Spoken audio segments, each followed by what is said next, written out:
5821 എത്ര നൂറുകളുണ്ട് എന്ന് ചോദിച്ചാൽ നിങ്ങൾ ചെയ്യേണ്ട എത്ര ഉള്ളൂ? ഈ 5, 8, 2, 1 ഇല്ലേ, ഇതിനെ ജസ്റ്റ് 100 കൊണ്ട് ഹരിക്കുക അല്ലെ.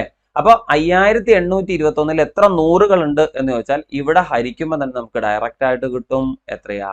58. ഇതിനെ ഹരിച്ചു നോക്കുമ്പോൾ എന്താണോ ആൻസർ ആയിട്ട് വരുന്നത് അല്ലെ, അല്ലെങ്കിൽ അവിടെ എന്താണോ ഹരണഫലം കിട്ടുന്നത്, അതാണ് നമ്മുടെ ആൻസർ. എന്താണത്? 58 ആണ്. ശ്രദ്ധിക്കാട്ടോ, എല്ലാവരും ശ്രദ്ധിച്ചോ. ഹായ്, ഹലോ, നമസ്കാരം. ഞാൻ വിപിൻ രാജ്. എല്ലാവർക്കും എൻട്രിയുടെ മറ്റൊരു ക്ലാസ്സിലേക്ക് സ്വാഗതം.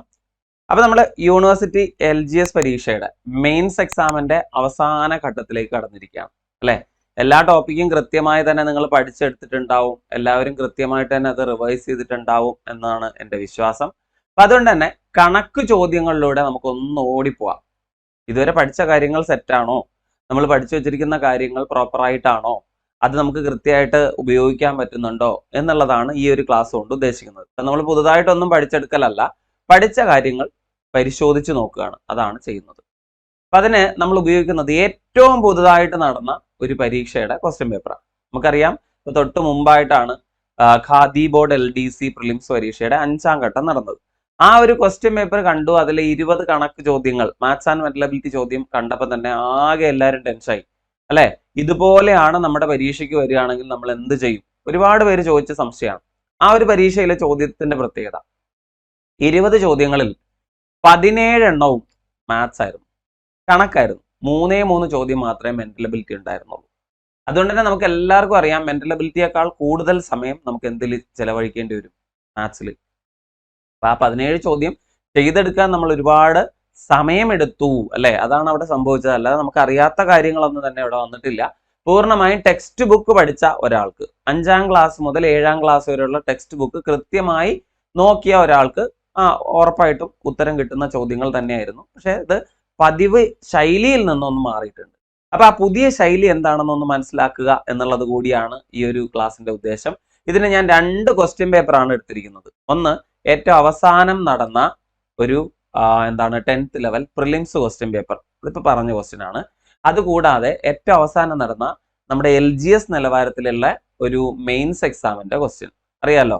അപ്പോൾ ഒരു ജനറൽ എക്സാം എന്നുള്ള രീതിയിൽ, അല്ലെങ്കിൽ കോമൺ ആയിട്ട് എല്ലാവരും എഴുതിയ പരീക്ഷ എന്നുള്ള രീതിയിൽ കമ്പനി ബോർഡ് LGSന്റെ ഒരു മെയിൻസ് എക്സാം നടന്നായിരുന്നല്ലോ കഴിഞ്ഞ കൊല്ലം. യെസ്, ആ ഒരു ക്വസ്റ്റ്യൻ പേപ്പർ എടുത്തിട്ടുണ്ട്. ഈ 2 ക്വസ്റ്റ്യൻ പേപ്പറിൽ നിന്നുള്ള ചോദ്യങ്ങളിലൂടെയാണ് നമ്മൾ കടന്നു പോകുന്നത്. അതിന്റെ കൂടെ തന്നെ അതുമായിട്ട് ബന്ധപ്പെട്ട SCRT ചോദ്യങ്ങളും കൂടി നമ്മൾ പരിശോധിക്കുന്നുണ്ട്. അപ്പൊ എല്ലാവരും തയ്യാറാണെന്ന് വിചാരിക്കുന്നു. ദയവ് ചെയ്ത് ഒരു ക്ലാസ് കാണുന്ന പോലെ ജസ്റ്റ് ക്ലാസ് കണ്ടുപോവുക, നോട്ട് എഴുതി വെക്കുക, അങ്ങനെ ഒരു പരിപാടിയേ വേണ്ട. തരുന്ന ചോദ്യങ്ങൾ എനിക്ക് മുമ്പ് നിങ്ങൾ ചെയ്തു നോക്കുക. ചോദ്യം വരുമ്പോൾ തന്നെ എന്ത് ചെയ്യുക? വീഡിയോ ഒന്ന് പോസ് ചെയ്യുക, എന്നിട്ട് ആ ചോദ്യങ്ങൾ ചെയ്തു നോക്കുക. അപ്പൊ ചോദ്യങ്ങൾ ചെയ്തു നോക്കിയ ശേഷം ഉത്തരത്തിലേക്ക് പോവാം. അങ്ങനെയാണ് ചെയ്യേണ്ടത്. പിന്നെ ഈ കണക്ക് 20 ചോദ്യങ്ങളുണ്ട്. ഈ 20 ചോദ്യങ്ങളിൽ എനിക്ക് എത്ര കിട്ടുമെന്ന് അറിയില്ല, എനിക്ക് എത്ര നെഗറ്റീവ് പോകുമെന്ന് അറിയില്ല, ആകെ ടെൻഷനാണ്. അങ്ങനെ ഒന്നും വിചാരിക്കേണ്ട. നിങ്ങൾ പഠിച്ച കാര്യങ്ങൾ മാത്രമേ പരീക്ഷയ്ക്കുണ്ടാവുള്ളൂ. ഓക്കെ, അങ്ങനെ തന്നെ വിചാരിക്കുക. എന്ത് ചെയ്യുക? ഇപ്പൊ റിവിഷൻ ചെയ്യാനായിട്ട് ഒന്ന് മനസ്സ് കൊടുത്തിരിക്കുക. എല്ലാവരും ശ്രദ്ധിക്കുക. ഒരു 25 ചോദ്യങ്ങൾ നമ്മൾ അങ്ങ് ചെയ്യാൻ പോവാം. റെഡി അല്ലേ എല്ലാവരും? ഓക്കെ, അങ്ങനെയാണെങ്കിൽ എല്ലാവരും ഒരു ബുക്കും പേനയും എടുത്തു വെച്ചോളൂ. ബുക്കും പേനയും ഒന്നും ഇല്ലാതെ ഈ ക്ലാസ് കാണാനായിട്ട് ഇരിക്കണ്ട. കാരണം എന്താ? നിങ്ങൾ കണക്ക് ചെയ്ത് നോക്കാൻ പോവാണ്. റെഡി അല്ലേ? അപ്പൊ നേരെ ക്ലാസ്സിലേക്ക് പോവാണ്. എല്ലാവരും റെഡിയാണെന്ന് വിശ്വസിക്കുന്നു. ഓക്കെ, ആദ്യത്തെ ചോദ്യം ഇതാണ്. 5821 എത്ര നൂറുകളുണ്ട്? ഒരുപാട് പേർക്ക് കൺഫ്യൂഷൻ ഉണ്ടാവുന്ന ഒരു ചോദ്യമാണ്. അപ്പൊ ഈ ചോദ്യത്തിനെ കുറിച്ച് നമുക്കൊന്ന് നോക്കാം. 5821 എന്ന് പറയുന്ന സംഖ്യയിൽ എത്ര നൂറുകളുണ്ട് എന്ന് ചോദിക്കുമ്പോൾ നമ്മൾ സാധാരണഗതിയിൽ എന്താ ചെയ്യുക? 5, 8, 2, 1 എന്നെടുത്ത് എഴുതിയിട്ട് ഇതിന്റെ സ്ഥാനം നോക്കും അല്ലെ. അറിയില്ലേ സംഖ്യകളുടെ സ്ഥാനം എങ്ങനെയാ നോക്കുക? ഇതിലെ അക്കങ്ങൾ ഓരോന്ന് എടുക്കുമ്പോൾ ഏറ്റവും വലത് ഭാഗത്ത് 1കളാണ് എന്ന് നമുക്കറിയാം അല്ലെ. അത് കഴിഞ്ഞ് വരുന്ന ആരാണ്? 10കളാണ് എന്ന് നമുക്കറിയാം. അത് കഴിഞ്ഞ് നോക്കുന്ന ആരെയാ? 100 എന്ന് നമുക്കറിയാം. അത് കഴിഞ്ഞ് നോക്കുന്നത് 1000 എന്ന് നമുക്കറിയാം അല്ലെ. ഈ സ്ഥാനം, സ്ഥാനവില, മുഖവിലയൊക്കെ പഠിച്ചു വെച്ചിരിക്കുന്ന ആൾക്കാർ എന്ത് ചെയ്യും? ഇതിനകത്ത് എത്ര നൂറുകളുണ്ട് എന്ന് ചോദിക്കുമ്പോൾ അതിന് ആദ്യമേ ചെന്ന് ഈ 8നെ അങ്ങ് അടിക്കാനുള്ള സാധ്യതയുണ്ട്. ഏറ്റവും സിമ്പിൾ ക്വസ്റ്റ്യൻ ആയാൽ പോലും നമ്മൾ ഈ ആൻസർ തെറ്റിക്കും. ഇവിടുത്തെ ആൻസർ 8 അല്ല. കിട്ടിയോ? ഇതിനുള്ളിൽ എത്ര നൂറുകളുണ്ട് എന്നാണ് ചോദിക്കുന്നത്. ഇവിടെ ഞാൻ ചോദിക്കട്ടെ, നിങ്ങളോട് ചോദിക്കട്ടെ, 100ൽ എത്ര 10കളുണ്ട്? 100ൽ എത്ര 10കളുണ്ട് എന്ന് വെച്ചാൽ നമ്മൾ 0 എന്ന് പറയോ? ഒരിക്കലും ഇല്ലല്ലോ. 100-ൽ എത്ര പത്തുകൾ ഉണ്ട് എന്ന് വെച്ചാൽ നമ്മൾ എന്ത് പറയും? 10 എന്ന് പറയും. ശരിയല്ലേ? 500-ൽ എത്ര 100-കൾ ഉണ്ട് എന്ന് വെച്ചാൽ എന്ത് പറയും? 5 എന്ന് പറയും. അത് നമുക്ക് ഡയറക്റ്റ് ആയിട്ട് അറിയുന്ന കാര്യമാണ്. 150-ൽ എത്ര പത്തുകൾ ഉണ്ട് എന്ന് വെച്ചാലോ 15 എന്ന് പറയില്ലേ? യെസ്, അതേപോലെ തന്നെ നിങ്ങളിവിടെ നോക്കിയാൽ മതി. 5821-ൽ എത്ര 100-കൾ ഉണ്ട് എന്ന് ചോദിച്ചാൽ നിങ്ങൾ ചെയ്യേണ്ട എത്ര ഉള്ളൂ? ഈ 5, 8, 2, 1 ഇല്ലേ, ഇതിനെ ജസ്റ്റ് 100 കൊണ്ട് ഹരിക്കുക അല്ലെ. അപ്പൊ 5821-ൽ എത്ര 100-കൾ ഉണ്ട് എന്ന് ചോദിച്ചാൽ ഇവിടെ ഹരിക്കുമ്പോൾ തന്നെ നമുക്ക് ഡയറക്റ്റ് ആയിട്ട് കിട്ടും. എത്രയാ? 58. ഇതിനെ ഹരിച്ചു നോക്കുമ്പോൾ എന്താണോ ആൻസർ ആയിട്ട് വരുന്നത് അല്ലെ, അല്ലെങ്കിൽ അവിടെ എന്താണോ ഹരണഫലം കിട്ടുന്നത്, അതാണ് നമ്മുടെ ആൻസർ. എന്താണത്? 58 ശ്രദ്ധിക്കുക കേട്ടോ, എല്ലാരും ശ്രദ്ധിച്ചോ. ഒരു എക്സാമ്പിൾ കൂടെ തരാം. 13,732-ൽ എത്ര ആയിരങ്ങളുണ്ട് എന്ന് ചോദിച്ചാൽ നിങ്ങൾ എന്ത് പറയും? 1000-ന്റെ സ്ഥാനത്ത് വരുന്ന 3 മാത്രമേ എടുക്കുള്ളൂ? ഇല്ല, 13 എണ്ണം എന്ന് പറഞ്ഞോണം. ഓക്കെ, ഇതിൽ എത്ര 100-കൾ ഉണ്ട് എന്ന് ചോദിച്ചാലോ 137 എന്ന് പറഞ്ഞോണം അല്ലെ. ഇതിനകത്ത് എത്ര 10-കൾ ഉണ്ട് എന്നാണ് ചോദിക്കുന്നതെങ്കിലോ 1373 എന്ന് പറയണം. ഇതിൽ എത്ര 1-കൾ ഉണ്ട് എന്ന് ചോദിച്ചാൽ എന്ത് പറയാ? 13,732 എന്ന് തന്നെ പറയണം കേട്ടോ.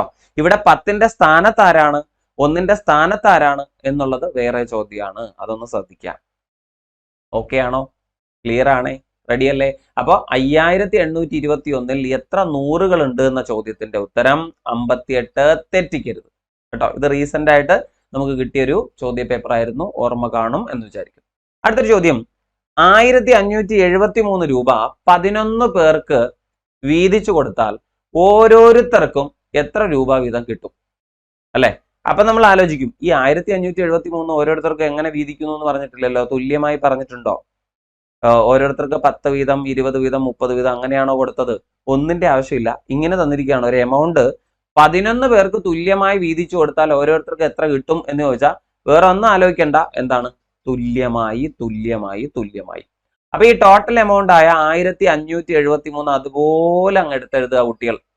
ഓക്കെ, എന്നിട്ട് ഇതിനെ ജസ്റ്റ് 11 കൊണ്ട് ഡിവൈഡ് ചെയ്യുക. ഇതിൽ എത്ര 11 ഉണ്ട് എന്നുള്ളത് മാത്രം നോക്കുക.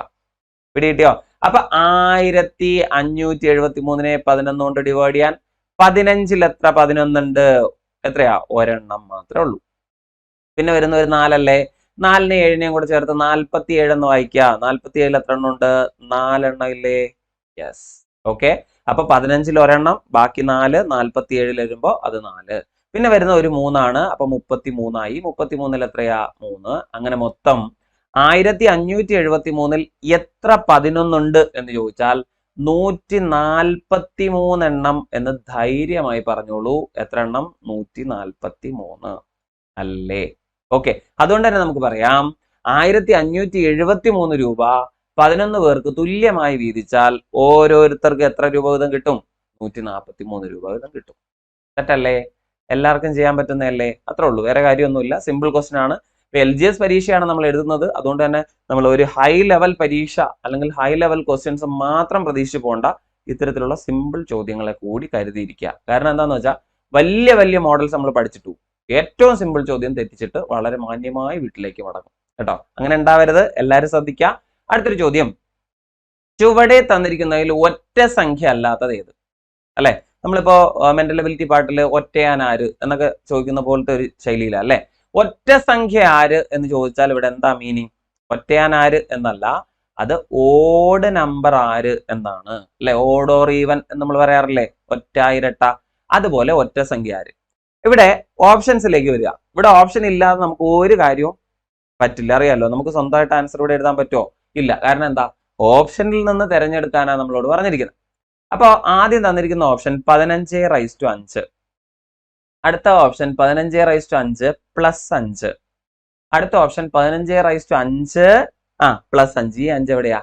ഓപ്ഷനിൽ തന്നിരിക്കുന്ന ആ 2 സാധനങ്ങൾ വ്യക്തമായി മനസ്സിലാക്കുക. 15/5 പ്ലസ് 5 എന്ന് പറയുന്ന ബി എന്ന ഓപ്ഷനും 15/5 പ്ലസ് 5 എന്ന് പറയുന്ന സി എന്ന ഓപ്ഷനും തമ്മിൽ മാറിപ്പോകരുത് അല്ലെ. ഇവർ രണ്ടും 2 കാര്യങ്ങളാണ് സൂചിപ്പിക്കുന്നത്. ഇനി താഴേക്ക് വരുമ്പോൾ 15/5 മൈനസ് 5. അപ്പൊ നമുക്ക് താഴെ നിന്ന് തുടങ്ങാം. ഓക്കെ, 15/5 മൈനസ് 5 എന്ന് വെച്ചാൽ എന്താ? 15/0 എന്നല്ലേ? 5 കുറച്ചാൽ 0 അല്ലേ? ഏതൊരു സംഖ്യയുടെയും പവറിൽ 0 വന്നാൽ നമ്മൾ അതിനെ എന്ത് വിളിക്കും? ഒന്നെന്ന് വിളിക്കാറുണ്ടോ? ഉണ്ട്. ഒന്ന് ഒറ്റ സംഖ്യയാണോ ഇരട്ട സംഖ്യയാണോ? ഒറ്റ സംഖ്യ ആണോ? യെസ്. അപ്പൊ ഇവിടെ ഒറ്റ സംഖ്യ അല്ലാത്തതാണ് നമുക്ക് വേണ്ടത്. ഒറ്റ സംഖ്യ അല്ലാത്തത് കണ്ടെത്താൻ നമുക്ക് എന്ത് വേണം? ഇതിനകത്തുള്ള എല്ലാ സംഖ്യകളുടെ മൂല്യത്തെ കുറിച്ച് ഒരു ധാരണ വേണം അല്ലെ? അത് കഴിഞ്ഞ് നമ്മൾ ഓപ്ഷൻ എയിലേക്ക് പോവാട്ടോ. ഓപ്ഷൻ എയിൽ നോക്കുമ്പോൾ 15/5 ആണുള്ളത്. നമുക്കറിയാം ഈ 15 എന്ന് പറയുന്ന സംഖ്യയുടെ ഒറ്റയുടെ സ്ഥാനത്ത് ആരാ ഉള്ളത്? 5 അല്ലേ? 5 എന്ന് പറയുന്ന സംഖ്യയുടെ പ്രത്യേകത എന്താ അറിയോ? ഇതിനെ എത്ര വലിയ പവറിലേക്ക് കൊണ്ടുപോയാലും 5/1000 എടുത്താലും ഇത് അവസാനിക്കുന്ന എവിടെയായിരിക്കും? 5-ലായിരിക്കും. 5-നെ എത്ര തവണ എഴുതി ഗുണിച്ചാലും അത് എവിടെ അവസാനിക്കുള്ളൂടാ? 5-ലേ അവസാനിക്കുള്ളൂ. ശരിയല്ലേ? അപ്പൊ അതുകൊണ്ട് തന്നെ ഈ 15/5 ആര് എന്ന് നമ്മൾ കണ്ടെത്തേണ്ട കാര്യമില്ല. ഇതിന്റെ ഒറ്റയുടെ സ്ഥാനത്തെ സംഖ്യ ആരായിരിക്കും? ഒറ്റയുടെ സ്ഥാനത്ത് 5 ആയിരിക്കും അല്ലെ? ഒറ്റയുടെ സ്ഥാനത്ത് 5 വന്നാൽ ഈ സംഖ്യ ഓഡ് നമ്പർ ആണ് എന്നുള്ള കാര്യത്തിൽ ആർക്കെങ്കിലും സംശയമുണ്ടോ? ഒരു സംശയമില്ല. അപ്പൊ ഈ സംഖ്യ ആരാണ്? ഓഡ് നമ്പർ ആണ്. നമ്മുടെ ഓപ്ഷൻ ഡി എടുത്താലും അതാരാണ്? ഓഡ്. ഉറപ്പിച്ചേ? ഇപ്പൊ 2 ഓപ്ഷൻ ഉറപ്പിച്ചു. അടുത്ത സി എന്ന ഓപ്ഷനിലേക്കാണ് ഞങ്ങൾ കൊണ്ടുപോകുന്നത് കേട്ടോ. ഇവിടെ നിങ്ങൾ ശ്രദ്ധിച്ചായിരുന്നോ? ഇവിടെ എന്താ ഉള്ളത്? 15/5 ആണല്ലോ. അപ്പൊ 15/5 എന്ന് വെച്ചാൽ അതിന് നമുക്ക് 15/10 എന്ന് വായിക്കാൻ പറ്റുമോ? പറ്റും. 15/10. അപ്പൊ 5ന്റെ പവറിൽ ഏത് നമ്പർ വന്നാലും അത് അവസാനിക്കുന്നത് 5-ലാണെന്ന് നമുക്കറിയാലോ. ആണ്. അപ്പൊ ഇത് അവസാനിക്കുന്ന എവിടെയാ? 5-ലാണ്. ഇതിന്റെ ഒറ്റയുടെ സ്ഥാനം 5 ആണ്. സോ ഇതും എന്ത് നമ്പറാ? ഓഡ് നമ്പർ ആണ്. ഒറ്റ സംഖ്യ. ഉറപ്പിച്ചോ? അപ്പൊ ഈ 3 ഓപ്ഷൻസ് 4 എണ്ണത്തിൽ എ സി ഡി ഇവരെല്ലാരും ഓടാം. അപ്പൊ ഈവൻ ആയിട്ട് ഒരാളല്ലേ ഉണ്ടാവുള്ളൂ? ബി. അത് ഉറപ്പിക്കണ്ടേ? ഓക്കെ. ബാക്കി എല്ലാവരും ഓടാണെന്ന് ഉറപ്പിച്ച സ്ഥിതിക്ക് നമുക്ക് ഓപ്ഷൻ ബി ചൂസ് ചെയ്യാം. എന്നാൽ അത് എങ്ങനെയാണെന്ന് നോക്കണ്ടേ? വേണം. നമുക്ക് എല്ലാവർക്കും അറിയുന്ന കാര്യമാണ്. മുകളിൽ പറഞ്ഞ പോലെ 15/5 അവസാനിക്കുന്ന എവിടെയാ? 5-ലാണല്ലോ. ആണ്. ഇത് ഏത് നമ്പറോ ആയിക്കോട്ടെ. ചിലപ്പോൾ 16,585 എന്ന സംഖ്യയാണ്. എക്സാമ്പിൾ ഞാൻ പറയാം കേട്ടോ. ചിലപ്പോൾ 3825 എന്നാണ് അവസാനിക്കുന്നത് എന്ന് വിചാരിക്കും. ഈ ഒരു നമ്പറിനോട് നമ്മൾ ഇവിടെ ഒരു 5 ഇല്ലേ? ഇത് പവറിലല്ല കൂട്ടേണ്ടത്, കിട്ടുന്ന മൂല്യത്തോട് കൂട്ടുക. അപ്പൊ ആ 5-നോട് ഈ ഒരു 5 കൂട്ടിയാൽ നമുക്ക് കിട്ടുന്ന ആൻസർ 10 ആയിരിക്കൂലേടാ. അതായത് ആ ഒരു സംഖ്യ അവസാനിക്കുന്നത്, ഇവരെ കൂട്ടി എഴുതുന്ന സംഖ്യ അവസാനിക്കുന്നത് 0-ലായിരിക്കും അല്ലേ? നമുക്കറിയാം 0-ൽ അവസാനിക്കുന്ന ഒരു നമ്പറിനെ എന്ത് വിളിക്കാം? ഈവൻ നമ്പർ എന്ന് വിളിച്ചൂടെ? അത്രേ ഉള്ളൂ. പിടി കിട്ടിയോ? അപ്പൊ ബാക്കി എല്ലാ സംഖ്യകളും ആരായിരുന്നു? ഓടായിരുന്നു. ഒറ്റ സംഖ്യകളായിരുന്നു. ഓപ്ഷൻ ബി മാത്രമാണ് ഇവിടെ ആര് വന്നത്? ഇരട്ട സംഖ്യ വന്നത്. ഓക്കെ അല്ലേ? ഉറപ്പിച്ചൂടെ? നല്ല ചോദ്യാട്ടോ. എല്ലാരും ശ്രദ്ധിക്കുക. എല്ലാവർക്കും അറിയുന്നതാണ്. ഇപ്പൊ തന്നെ ഒരുപാട് സ്ഥലത്ത് നിന്ന് നിങ്ങൾക്ക് ഇതിന്റെ ആൻസർ കിട്ടിയിട്ടുണ്ടാവും. നിങ്ങൾ ഇത് ഉറപ്പിച്ചു വെച്ചിരിക്കുകയായിരിക്കും. ഇതുപോലെ നിങ്ങൾക്ക് വേറെ ചോദ്യങ്ങൾ വരാം കേട്ടോ. അപ്പൊ അവിടെ വരുമ്പോഴും എന്ത് ചെയ്യുക? ഇത് കുറച്ചൊന്ന് ബുദ്ധിപരമായിട്ട് ഹാൻഡിൽ ചെയ്യുക. ഓക്കെ, ശരി. അടുത്തൊരു ചോദ്യം. 154ന്റെ സ്ക്വയറിന്റെ വില കേട്ടോ. 154 സ്ക്വയറിന്റെ വില കണ്ടുപിടിക്കുന്നതിന് 153ന്റെ സ്ക്വയറിനോട് എത്ര കൂട്ടണം എന്ന് ചോദിക്കുകയാണ്. അപ്പൊ 154, 153 എന്നൊക്കെ തരുമ്പോൾ നമ്മൾ ആകെ ഒന്ന് വരണ്ടു പോകും അല്ലെ? നിങ്ങൾ അങ്ങോട്ടൊന്നും പോണ്ട. ഓക്കെ, നിങ്ങൾ ഇങ്ങനെ ആലോചിച്ച് നോക്കിയേ. 5ന്റെ സ്ക്വയർ എന്ന നമ്പറും 6ന്റെ സ്ക്വയർ എന്ന നമ്പറും ഇവര് നിങ്ങൾക്ക് പരിചയം ഉള്ളതാണല്ലോ അല്ലെ? അപ്പൊ ഈ 153, 154 അടുത്തടുത്ത സംഖ്യകളായതുപോലെ 5ഉം 6ഉം അടുത്തടുത്ത സംഖ്യകളാണല്ലോ. അപ്പൊ 5ന്റെ സ്ക്വയർ എന്ന് പറയുന്നത് 25 ആണ്. 6ന്റെ സ്ക്വയർ എന്ന് പറയുന്നത് 36 ആണ്. ഈ 5ന്റെ സ്ക്വയർ ആയ 25-ൽ നിന്ന് 6ന്റെ സ്ക്വയർ ആയ 36-ലേക്ക് പോകാൻ നിങ്ങൾ എന്താ കൂട്ടിയതെന്ന് നിങ്ങൾക്ക് അറിയാവോ? നിങ്ങൾ അവിടെ എന്താണ് കൂട്ടിയത് എന്ന് ചോദിച്ചാൽ 11 എന്ന സംഖ്യയാണ് കൂട്ടിയത്. ഈ 11 എവിടെ നിന്ന് വന്നു എന്നറിയാവോ? ഈ 11 എന്ന് വെച്ചാൽ ആരൊക്കെ ചേരുന്നതാണെന്ന് അറിയാമോ? ഈ 5ഉം ഈ 6ഉം ചേരുന്നതാടാ. മനസ്സിലായോ? അപ്പൊ 25 എന്ന് പറയുന്ന സംഖ്യയോട് നമ്മൾ ഒരു തവണ 5ഉം 6ഉം കൂട്ടിയാൽ നമുക്ക് 36-ലേക്ക് എത്തിച്ചേരാൻ പറ്റും. ഏതൊരു സംഖ്യയുടെയും വർഗത്തിൽ നിന്ന് അതിന്റെ തൊട്ടടുത്ത സംഖ്യയുടെ വർഗത്തിലേക്ക് പോകാൻ എന്ത് ചെയ്താൽ മതി എന്നറിയോ? ഈ സംഖ്യയും തൊട്ടടുത്ത സംഖ്യയും തമ്മിൽ ഒന്ന് കൂട്ടിയിട്ട് ഇതിനോട് ആഡ് ചെയ്ത് കൊടുത്താൽ മതി. ഇപ്പൊ എക്സാമ്പിൾ വേറൊരെണ്ണം പറയുകയാണെങ്കിൽ 10ന്റെ സ്ക്വയറിൽ നിന്ന് എങ്ങനെ 11ന്റെ സ്ക്വയറിലേക്ക് പോകാം? പെട്ടെന്ന് കത്തുന്ന നമ്പേഴ്സ് ആണ് ഞാൻ പറയുന്നത്. 10ന്റെ സ്ക്വയർ ആരാ? 100 ആണ് അല്ലെ? 10ന്റെ സ്ക്വയറിൽ നിന്ന് 11ന്റെ സ്ക്വയറിലേക്ക് പോകാൻ ജസ്റ്റ് നിങ്ങൾ ഇവിടെ എന്ത് കൂട്ടണമെന്ന് അറിയാം? 10 കൂട്ടുക. എന്നിട്ട് അതിന്റെ കൂടെ തന്നെ 11ഉം കൂടെ കൂട്ടുക. അപ്പൊ നമുക്ക് ഇവിടെ കിട്ടുന്നത് ഉറപ്പായിട്ടും 11ന്റെ സ്ക്വയർ ആയിരിക്കും. ഒരു സംശയവും വേണ്ട. ഇത് ശരിക്കും നിങ്ങൾ ഐഡന്റിറ്റീസ്, അതായത് a+b² പോലെയുള്ള ചില വാല്യൂസ് വെച്ച് പഠിപ്പിക്കേണ്ട കാര്യമാണ്. ഇവിടെ അതിന്റെ ആവശ്യമില്ല. നമുക്ക് കോമൺ ആയിട്ടുള്ള കാര്യം അറിഞ്ഞാൽ മതിയല്ലോ. അപ്പൊ 10ന്റെ സ്ക്വയറിൽ നിന്ന് 11ന്റെ സ്ക്വയറിലേക്ക് പോകാൻ ആരെയൊക്കെ തമ്മിൽ കൂട്ടിയാൽ മതി? 10ന്റെ സ്ക്വയറിനോട് 10ഉം കൂട്ടുക 11ഉം കൂട്ടുക, ഇങ്ങനെ കൂട്ടി എഴുതുമ്പോൾ 11ന്റെ സ്ക്വയർ കിട്ടും. പിടി കിട്ടിയോ? അപ്പൊ 10ന്റെ സ്ക്വയറിൽ നിന്ന് 11ന്റെ സ്ക്വയറിലേക്ക് പോകാൻ 10ഉം കൂട്ടുക 11ഉം കൂട്ടുക. റെഡിയാണോ? എന്നാൽ നമ്മുടെ ചോദ്യത്തിലേക്ക് വന്നേ. 153ന്റെ സ്ക്വയറിൽ നിന്ന് 154ന്റെ സ്ക്വയറിലേക്ക് പോകാൻ ആരെയൊക്കെ കൂട്ടണം? ഒന്നും ആലോചിക്കണ്ട. 53 ഉണ്ടോ? 153, അതൊന്നും കൂടെ കൂട്ടുക. 153 കൂട്ടുക, അതിന്റെ കൂടെ 154 കൂട്ടുക. ആരെയൊക്കെ കൂട്ടുക? 153 കൂട്ടുക, 54. തെറ്റായോ? അപ്പൊ 153ന്റെ സ്ക്വയറിൽ നിന്ന് 154ന്റെ സ്ക്വയറിലേക്ക് പോകാൻ എന്ത് ചെയ്യണോടാ? യെസ്, 153 കൂട്ടണം 154. അപ്പൊ നമ്മുടെ ആൻസർ ഉറപ്പിക്കുന്നു ഓപ്ഷൻ ബി. ക്ലിയർ ആണോ? പിടി കിട്ടിയോ? അപ്പൊ തൊട്ടടുത്ത സംഖ്യകളാണ്. ഇവരുടെ ബന്ധം എന്താണെന്ന് മനസ്സിലാക്കുക. ഇതിനിയും പരീക്ഷകളിൽ വരാൻ സാധ്യതയുണ്ട്. ഇത് ശരിക്കും SCRT ഫാക്ട് ആണ്. SCRT ടെക്സ്റ്റ് ബുക്കിനകത്ത് വർഗവും വർഗമൂലവും എന്ന് പറഞ്ഞൊരു യൂണിറ്റ് ഉണ്ട്, അറിയാലോ? യെസ്, ആ യൂണിറ്റിനകത്ത് ഇതിനെക്കുറിച്ച് സൂചിപ്പിച്ചിട്ടുണ്ട് കേട്ടോ. അപ്പൊ അത് കണക്ട് ചെയ്തിട്ടാണ് ഈ ചോദ്യം വന്നിരിക്കുന്നത്. അപ്പൊ അതുകൊണ്ട് ശ്രദ്ധിച്ചോളൂ. അപ്പൊ 153ന്റെ സ്ക്വയറിൽ നിന്ന് 54ന്റെ സ്ക്വയറിലേക്ക് പോകാൻ എന്ത് ചെയ്തു? ഓക്കെ, അങ്ങനെയാണെങ്കിൽ ഒരു എക്സാമ്പിളും കൂടെ ഞാൻ പറഞ്ഞോട്ടെ. 199ന്റെ സ്ക്വയറിൽ നിന്ന് 200ന്റെ സ്ക്വയറിലേക്ക് പോകാൻ ഏതൊക്കെ സംഖ്യ വേണം? 199 വേണം, 200 വേണം. ഇവരെ തമ്മിൽ ആഡ് ചെയ്ത ശേഷം കൂട്ടിയാൽ മതി. ഓക്കെ, ഇതിപ്പോ ഇങ്ങനെ തന്നെ ഓപ്ഷനിൽ കിട്ടണമെന്നില്ല കേട്ടോ. ചിലപ്പോൾ 153 പ്ലസ് 154 തരുന്നതിന് പകരം നിങ്ങൾക്ക് എന്തായിരിക്കും ഓപ്ഷനിൽ തരിക? 307 എന്നായിരിക്കും തരിക, അല്ലെ? 307, 310, 300 ഏത് വേണം എന്ന് ചൂസ് ചെയ്യാം. അപ്പൊ നിങ്ങൾ ആലോചിച്ച് നോക്കുക, 153 154 തമ്മിൽ കൂട്ടിയാൽ എന്താ കിട്ടുന്നത്?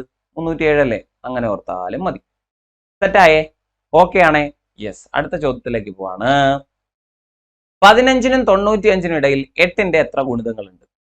15നും 95നും ഇടയിൽ 8ന്റെ എത്ര ഗുണിതങ്ങളുണ്ട്?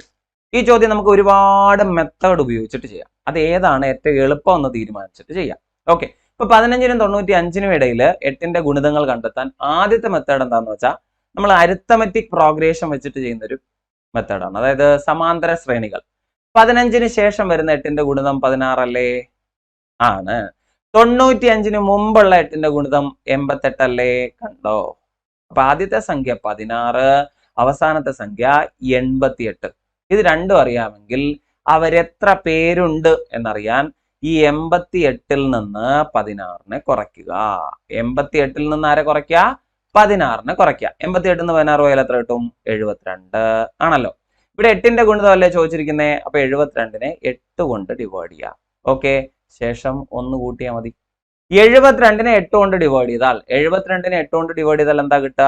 9 എന്ന് കിട്ടുമല്ലോ. 9നോട് 1 കൂട്ടി എഴുതുക. അപ്പൊ എത്ര കിട്ടും? 10 എന്ന് കിട്ടും. അപ്പൊ എത്ര പേരാണുള്ളത്? 15നും 95നും 8ന്റെ ഗുണിതങ്ങൾ അല്ലെ, അവർക്കിടയിലുള്ളത് 10 പേരാണ്.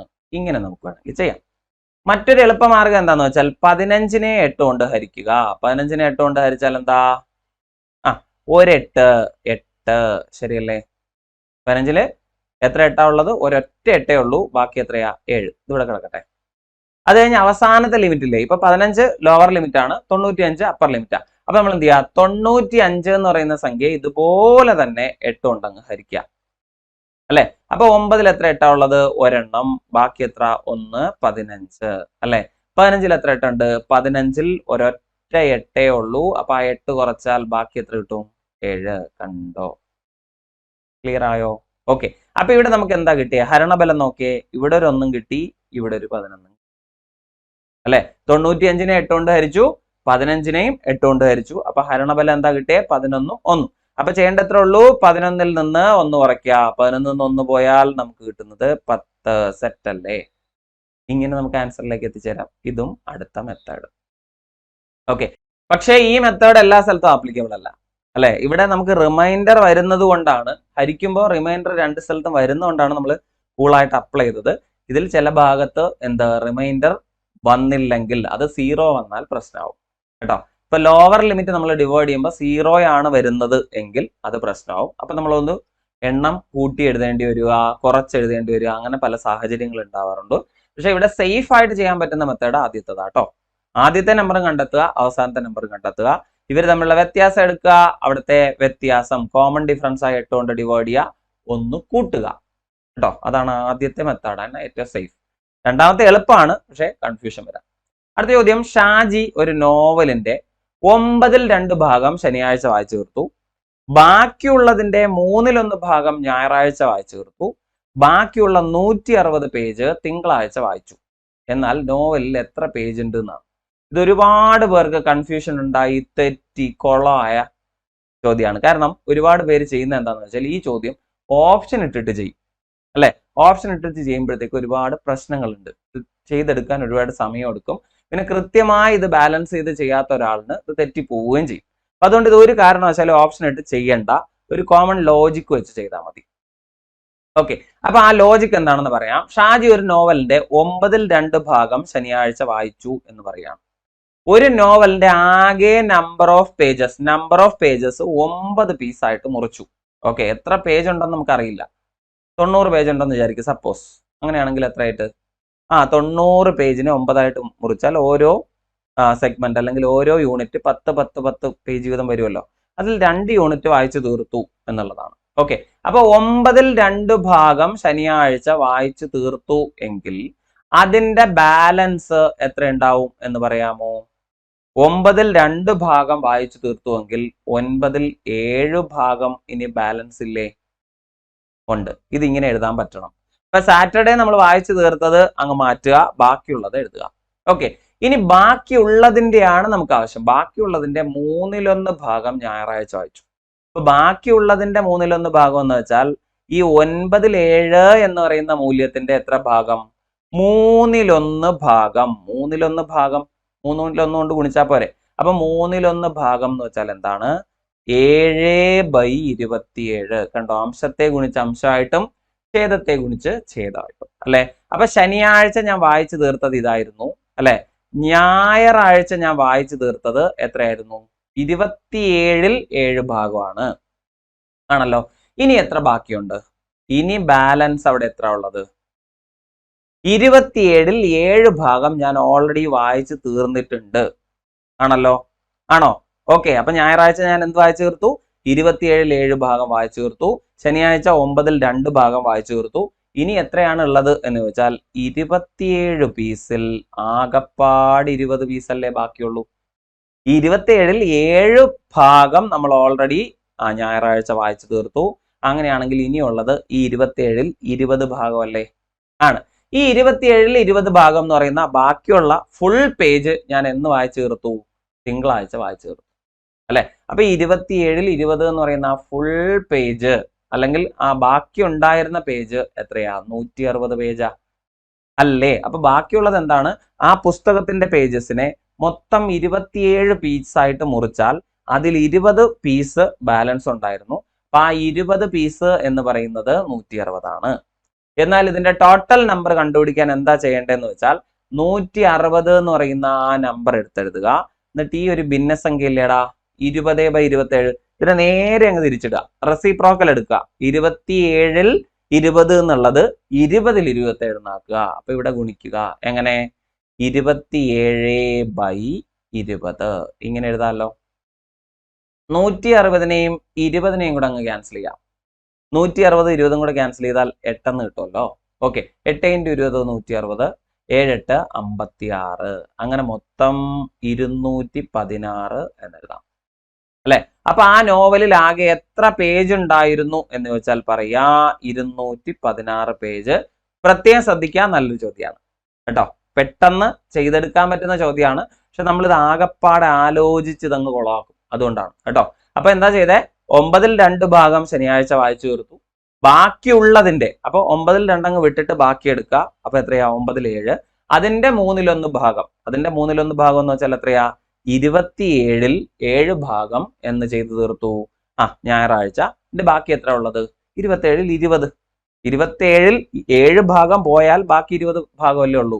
അങ്ങനെ ഓർത്താൽ മതി. മൊത്തം 27 പീസ്, അതിൽ 7 പീസ് പോയാൽ ബാക്കി 20 പീസ്. അപ്പൊ 27/20 എന്നാണോ? അല്ല, 20/27. ഇതെന്ന് പറയുന്നത് എത്ര പേജ് ഉണ്ട്? 160. അങ്ങനെയാണെങ്കിൽ ടോട്ടൽ നമ്പർ ഓഫ് പേജ് കണ്ടുപിടിക്കാൻ എന്ത് ചെയ്യുക? ഈ ലാസ്റ്റ് സ്റ്റെപ്പാണ് ഇമ്പോർട്ടൻറ്റ്. 160 അതുപോലെ എഴുതിയ ശേഷം എന്താണോ അവസാനം നമ്മുടെ കയ്യിലുള്ള ഭിന്നസംഖ്യ ഇതിന്റെ റെസിപ്രോക്കൽ കൊണ്ട് ഗുണിക്കുക. അപ്പൊ എന്ത് കിട്ടും? 27/20 160, 20 കൂടെ ക്യാൻസൽ ചെയ്താൽ 8, 8 × 27 216. സെറ്റായോ? ആയോ?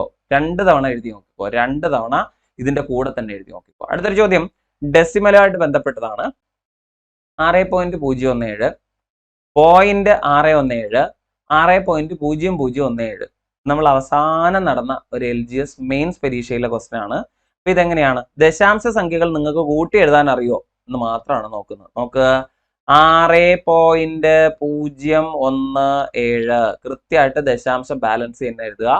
ഇവിടെ എന്താണ് അടുത്തത്? 0.617. അടുത്തതോ 6.0017. ഇത്ര എഴുതാമല്ലോ. ഇവരെ കൂട്ടുകയാണ്, കൂട്ടട്ടെ. ഇപ്പൊ 7 നമ്മൾ അതുപോലെ എഴുതുക. ഓക്കെ, 7 7 14 1 15 എഴുതുക. ഓക്കെ, പിന്നെ വരുന്നത് 1 1 2 1 3 എഴുതുക. പിന്നെ 6 അതുപോലെ എഴുതുക. ഇത്രയും കൂട്ടി എഴുതിയോ? സ്ഥാനം, ദശാംശ സ്ഥാനം കൃത്യമായിട്ട്. ഇപ്പൊ അവസാനത്തെ 7 കൂട്ടാനായിട്ട് നിങ്ങൾക്ക് കൺഫ്യൂഷൻ വരുന്നുണ്ടെങ്കിൽ ഇവിടെ 0 ഇട്ട് ചെയ്തോട്ടാ. അപ്പൊ ടെൻഷൻ ഇല്ലാതെ നമുക്ക് ചെയ്യാൻ പറ്റും. 6 3 5 7. ഇനിയോ 6 6 12. അപ്പൊ ആൻസർ കിട്ടുന്നുണ്ടോ? 12.6357. ഒരു കാരണവശാലും ഇത്തരം ചോദ്യങ്ങൾ പ്രത്യേകം നോട്ട് ചെയ്യുക. കൂട്ടുകയോ കുറയ്ക്കുകയോ ചെയ്യുമ്പോൾ ദശാംശം മാറ്റിയിട്ട് ചെയ്യാൻ നിൽക്കരുത്. ഗുണിക്കുകയോ ഹരിക്കുകയോ ചെയ്യുമ്പോൾ നമുക്ക് എന്ത് ചെയ്യാം? ദശാംശം മാറ്റിയിട്ട് ചെയ്യാം. സേഫ് ആണ്. പക്ഷെ കൂട്ടാനും കുറയ്ക്കാനും എന്ത് ചെയ്യരുത്? ഈ ദശാംശം മാറ്റിയിട്ടിട്ട് ചെയ്യരുത്. ശ്രദ്ധിക്കുക. സിമ്പിൾ ക്വസ്റ്റൻ ആണ്, എല്ലാവർക്കും ചെയ്തെടുക്കാം അല്ലെ. അടുത്തൊരു ചോദ്യം 12.5% പകുതിയുടെ ദശാംശ രൂപം എഴുതുക. 12.5% പകുതിയുടെ ദശാംശ രൂപം എഴുതുക. ഇതിന് ഏറ്റവും ഭീകരമായ അവസ്ഥയിലും ചെയ്തെടുക്കാം, ഏറ്റവും സിമ്പിൾ ആയിട്ടുള്ള അവസ്ഥയിലും ചെയ്തെടുക്കാം. അപ്പൊ നമുക്ക് ചോദിച്ചിരിക്കുന്നത് ദശാംശ രൂപം ആയതുകൊണ്ട് ഞാൻ ഈ 12.5 എന്ന് പറയുന്ന 12 2 എന്ന് പറയുന്ന രൂപത്തെ ഒന്ന് മാറ്റിയിട്ടേ 12.5 എന്ന് എഴുതിക്കോട്ടെ അല്ലെ. 12.5% പകുതി എടുക്കാൻ 12.5% എടുത്താലും പോരെ അല്ലെ. ഈ 12.5ന്റെ പകുതിയല്ലേ നമുക്ക് വേണ്ടേ? ആണ്. 12.5യുടെ പകുതി എന്ന് വെച്ചാൽ 6.25 അല്ലേ. 6.25 എന്ന് വെച്ചാൽ 6.25 എന്ന് എഴുതാൻ അറിയാത്ത ആൾക്കാർ ആരെങ്കിലും ഉണ്ടോ? ഇല്ല. അപ്പൊ ആദ്യം നമ്മൾ എന്ത് ചെയ്തു? 12.5 എടുത്തു. 12.5 എന്ന് വെച്ചാൽ 12.5 ആണ്. ഇനി 12.5ന്റെ പകുതി എടുത്തു. അതെത്രയാ? 6.25 ആണ്. ആണല്ലോ. ഇത് 6.25%. ഈ 6.25% ദശാംശത്തിലേക്ക് മാറ്റണ്ടേ. അപ്പൊ 6.25 തന്നെ കയറി അടിക്കരുത്, തെറ്റാണ് കേട്ടോ. ഇതെന്താണ്? 6.25%. ഇതിനെ ദശാംശത്തിലേക്ക് കൊണ്ടുവരാൻ എന്ത് ചെയ്യണം? ശതമാനം എന്ന് വെച്ചാൽ ഏതൊരു സംഖ്യയെ 100 കൊണ്ട് ഹരിക്കുന്നതല്ലേ. അപ്പൊ 6.25 എന്ന സംഖ്യയെ നിങ്ങൾ എന്ത് ചെയ്യുക? ജസ്റ്റ് 100 കൊണ്ട് ഹരിക്കുക. ആദ്യം ചെയ്യേണ്ടത് 12.5% എന്താക്കി? പകുതിയാക്കി 6.25. എന്നിട്ട് അതിനെ എന്ത് ചെയ്തു? പകുതിയാക്കിയിട്ടുണ്ട്. ഇനി എന്ത് ചെയ്താൽ മതി? ദശാംശ രൂപത്തിലേക്ക് കൊണ്ടുവന്നാൽ മതി. അപ്പൊ 6.25നെ 100 കൊണ്ട് ഡിവൈഡ് ചെയ്യുക അല്ലെ. അപ്പൊ ആ ശതമാനം അങ്ങ് പോയിട്ട് ബാക്കി എന്തുണ്ടാവും? 0.0625. കണ്ടോ? ഇത്രയേ ഉള്ളൂ കാര്യം. ആദ്യമേ തന്നെ ഈ ഭിന്നസംഖ്യയെ ദശാംശത്തിലാക്കുക. എന്നിട്ട് അതിന്റെ പകുതി എടുത്തെഴുതുക. ഈ പകുതിയെ പിന്നെ എന്താക്കുക? ശതമാനം മാറ്റാനായിട്ട് 100 കൊണ്ട് ഡിവൈഡ് ചെയ്യുക. അപ്പൊ നമ്മുടെ ആൻസർ 0.0625. 0.0625. ഉണ്ടോ? നല്ല ചോദ്യം അല്ലേ? ഇതുപോലെ നമുക്ക് വേറെയും ചോദ്യങ്ങൾ വരാം. ഭിന്നസംഖ്യ തന്നിട്ട് ദശാംശത്തിലേക്ക് മാറ്റാൻ. അപ്പൊ നിങ്ങളുടെ സൗകര്യാർത്ഥം ചെയ്യാം. ചിലപ്പോൾ ആ ഭിന്നസംഖ്യ ആയിട്ട് തന്നെ ഇട്ടിട്ട് പകുതി എടുത്തിട്ട് പിന്നെയും ദശാംശം ആക്കുന്നതായിരിക്കും സൗകര്യം. അതെന്താന്ന് സാഹചര്യം നോക്കി ചെയ്യുക. ടെൻഷൻ ആവരുത്. ഏറ്റവും സിമ്പിൾ ചോദ്യം കാണുമ്പോഴും അയ്യോ എനിക്കിത് അറിയാത്തതാണല്ലോ എന്ന് പറഞ്ഞിട്ട് ടെൻഷൻ ആവുന്നതാണ് നമ്മുടെ ഒരു രീതി. അപ്പൊ ആ രീതി ഒന്ന് ഒഴിവാക്കിയിട്ട് സമാധാനമായിട്ട് ചെയ്യുക. റെഡി? അടുത്ത ചോദ്യം പോട്ടെ. 33 1/3% 3 മടങ്ങ് എത്ര? നല്ലൊരു ചോദ്യമാണ്. 33 1/3% 3 മടങ്ങ് എത്രയാണ്? ഒരുപാട് ആളുകൾ തെറ്റിക്കാൻ സാധ്യതയുള്ള നല്ലൊരു ചോദ്യമാണ്. 33 1/3% എന്ന് വെച്ചാൽ ആരാ? 33 1/3% എന്ന് വെച്ചാൽ എടാ ഈ 33 3/1 എന്ന് പറയുന്ന സംഖ്യ നമുക്ക് എല്ലാം പരിചിതമാണല്ലോ.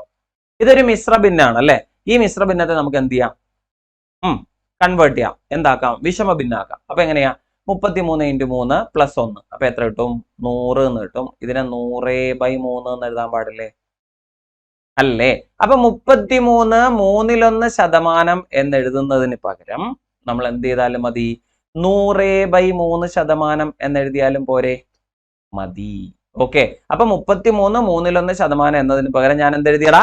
100/3. സെറ്റ് അല്ലേ? ഇനി ചോദിച്ചിരിക്കുകയാണ്, ഇതാണോ മൂല്യം? അല്ല, ഇതിന്റെ 3 മടങ്ങ് എത്ര എന്നാണ്. അപ്പൊ സ്വാഭാവികമായിട്ടും എന്റെ കുഞ്ഞുങ്ങൾ എന്ത് ചെയ്യും? 100/3 എടുത്തെഴുതിയ ശേഷം ഇവിടെ ഒരു 3 കൊണ്ട് മൾട്ടിപ്ലൈ ചെയ്യുകയും ഈ മൂന്നും വെട്ടിക്കളഞ്ഞിട്ട് വളരെ സന്തോഷത്തോടു കൂടി ഈ 100 ഇവിടെ എടുത്തെഴുതിയിട്ട് ഓപ്ഷൻ എ ആണെന്ന് പറഞ്ഞിട്ട് ആനന്ദ നൃത്തം ചവിട്ടുകയും ചെയ്യും. ചവിട്ടരുത് കേട്ടോ, തെറ്റാണ്, ചെയ്യരുത്, തീർന്നിട്ടില്ല. എടാ, ഇവിടെ 33 1/3 എന്നതിന്റെ 3 മടങ്ങ് എത്ര ശതമാനം എന്നല്ല നിങ്ങളോട് ചോദിച്ചിരിക്കുന്നത്. പിടികിട്ടിയോ? 33 1/3 3 മടങ്ങ് എത്ര എന്നാണ് ചോദ്യം. അപ്പൊ ഈ 33 1/3 നമ്മൾ എന്ത് ചെയ്തു? 100/3 എന്ന് എഴുതിയില്ലേ? എഴുതി. അടുത്ത സ്റ്റെപ്പ് ഇതല്ല. ഈ 100/3 ശതമാനത്തിൽ നിന്ന് പുറത്തു കൊണ്ടുവരാം. അപ്പൊ 100/3 എന്ന് വെച്ചാൽ ആരാ? 100/3 എന്ന് വെച്ചാൽ 100/3 ഇൻറ്റു 100 അല്ലെങ്കിൽ 1/100 എന്നല്ലേ? അല്ലേ? അപ്പൊ 100/3 എന്ന് വെച്ചാൽ എന്താണ്? 100/3 100 കൊണ്ട് ഡിവൈഡ് ചെയ്യാന്നാണ്. അപ്പൊ എന്ത് ചെയ്യാ? 100 ക്യാൻസൽ ചെയ്തിട്ട് 1/3 എന്ന് എഴുതിയാൽ മതി. അപ്പൊ ശരിക്കും 33 1/3 എന്നതിനെ നമ്മളൊരു ഭിന്നസംഖ്യയാക്കി എഴുതിയാൽ നമുക്ക് കിട്ടുന്നത് 1/3 അല്ലേ? ഇത് നമ്മൾ SCRT 6ാം ക്ലാസ്സിലെ 100ൽ എത്ര എന്ന് പറയുന്ന യൂണിറ്റിൽ പഠിക്കുന്നതാ ആണല്ലോ. 33 1/3 എന്ന് വെച്ചാൽ 1/3. ഇതിന്റെ 3 മടങ്ങ് എത്ര എന്നാണ് ചോദ്യം. അപ്പൊ എന്താ ചെയ്യേണ്ടത്? ഈ 3/1 3 മടങ്ങാണ് നിങ്ങൾ എടുക്കേണ്ടത്, തെറ്റിക്കരുത്. 3/1 3 മടങ്ങ് എന്ന് വെച്ചാൽ ശരിക്കും ഇവിടുത്തെ റിസൾട്ട് 1 ആണ്. ഇവിടെ 33 1/3 3 മടങ്ങ് എത്ര ശതമാനമാണ് എന്നാണ് ചോദ്യമെങ്കിൽ നിങ്ങളുടെ ആൻസർ എന്തായിരിക്കണം? 100 എന്നായിരിക്കണം. ഇത് ശതമാനം എന്ന് ചോദിച്ചാൽ മാത്രം. പക്ഷെ ഇവിടെ ശതമാനം എന്നല്ല, 33 1/3 3 മടങ്ങ് എത്രയാണ് എന്നാണ് ചോദ്യം. അപ്പൊ നമ്മുടെ ആൻസർ 1 ആയിരിക്കണം. തെറ്റിക്കരുത് കുഞ്ഞുങ്ങളെ, തെറ്റിക്കരുത്. എല്ലാവരും ശ്രദ്ധിച്ച് ചെയ്യേണ്ട ഒരു ചോദ്യമാണ് കേട്ടോ. ഈ ടൈപ്പ് ക്വസ്റ്റ്യൻസ് കരുതിയിരിക്കുക. ശതമാനം ഇല്ലാത്ത രൂപമാണ് നമുക്ക് വേണ്ടത്. ശതമാനം ഉള്ളതാണെങ്കിൽ ഒരു പ്രശ്നമില്ല. എന്ത് ചെയ്യണ്ട? ഇടയ്ക്ക് വരുന്ന 100ന്റെ ഡിവിഷൻ ചെയ്യേണ്ട കാര്യമേ ഇല്ല. തെറ്റായോ? ഓക്കെ അല്ലേ? ശ്രദ്ധിച്ച് ചെയ്യുക. ഈ ചോദ്യം തന്നെ ഒരു 3 തവണ വേണമെങ്കിൽ വീഡിയോ ഒന്ന് പുറകിലേക്ക് പോയിട്ട് മുന്നോട്ടിട്ട് കണ്ടിട്ട് ചെയ്ത് സെറ്റ് ആക്കിയിട്ട് അടുത്ത ക്വസ്റ്റ്യനിലേക്ക്, അടുത്ത ചോദ്യത്തിലേക്ക് പോവാണേ. അടുത്ത ചോദ്യം 9/0.9 ഇൻറ്റു 9/0.9. ഞാൻ ചോദിക്കട്ടെടാ, ഈ 9/0.9 ഇങ്ങനെയാണ് ചോദ്യം. 9/0.9 ഇൻറ്റു 9/0.9. ഇതിങ്ങനെ രണ്ടായിട്ട് ഇട്ടിരിക്കുന്നതിനേക്കാളും നല്ലത് ഒരുമിച്ചിടുന്നതല്ലേ അല്ലെ? അപ്പൊ ഞാൻ ഇതിനെ ഇങ്ങനെ എഴുതുന്നു: 9 ഇൻറ്റു 9 ഡിവൈഡഡ് ബൈ 0.9 ഇൻറ്റു 0.9. കുഴപ്പമുണ്ടോ? ഇല്ലല്ലോ. അപ്പൊ നമുക്ക് എന്ത് ചെയ്യാം? ദശാംശം ആദ്യം അങ്ങ് മാറ്റാം അല്ലെ? അപ്പൊ ദശാംശം മാറ്റാനായിട്ട് ഇവിടെ താഴെ 2 ദശാംശം ഇല്ലേ? ഇവിടെ ഒരെണ്ണം, ഇവിടെ ഒരെണ്ണം. ഈ 2 ദശാംശം മാറ്റാൻ നമുക്ക് 100 കൊണ്ട് ഗുണിക്കണ്ടേ? ഇതൊരു ഭിന്നസംഖ്യ ആയതുകൊണ്ട് തന്നെ താഴെ ഗുണിച്ചാൽ മുകളിലും ഗുണിക്കണം എന്നാണല്ലോ നമ്മുടെ ഒരു റൂൾ ആണ്. അപ്പൊ നിങ്ങൾ ഇനി ചെയ്യേണ്ടത് എന്താണ്? മുകളിൽ ആരൊക്കെ ഉള്ളത്? 9 9 പിന്നെ ആരാ? 100. താഴെ ആരാ ഉള്ളത്? 0.9 0.9. ഈ 100 കൊണ്ട് ഗുണിക്കുമ്പോൾ 0.9 0.9 9 ഇൻറ്റു 9 എന്നായിക്കൂടെ ആകുന്നു. അപ്പൊ ഈ 9 9 ഈ 9 ഈ 9 ക്യാൻസൽ ആയി പോയി കഴിഞ്ഞാൽ അവസാനത്തെ നമ്മുടെ റിസൾട്ട് 100 മാത്രം. കഴിഞ്ഞോ? ഇത്രയേ ഉള്ളൂ പരിപാടി. ഓക്കെ, ഇനി മറ്റൊരു മെത്തേഡ് ഉണ്ട്. ഇത് നമ്മൾ എന്താണ് ചെയ്തത്? കൃത്യമായി ഡെസിമലൊക്കെ മാറ്റി വളരെ നല്ല രീതിയിൽ ചെയ്തെടുത്തതാണ്.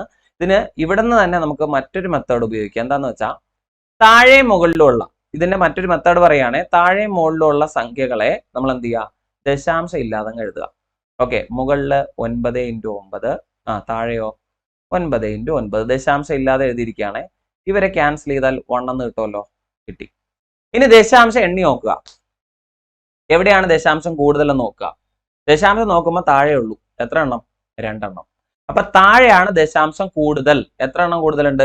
2 സ്ഥാനം. അപ്പൊ താഴെയാണ് ദശാംശം കൂടുതൽ എങ്കിൽ ഇതിന്റെ ഉത്തരം എഴുതാൻ താഴെ 2 ദശാംശം ആയതുകൊണ്ട് ഉത്തരത്തിലേക്ക് വരുമ്പോൾ 2 0 ഇട്ട് കൊടുത്താൽ മതി, കഴിഞ്ഞു കേട്ടോ.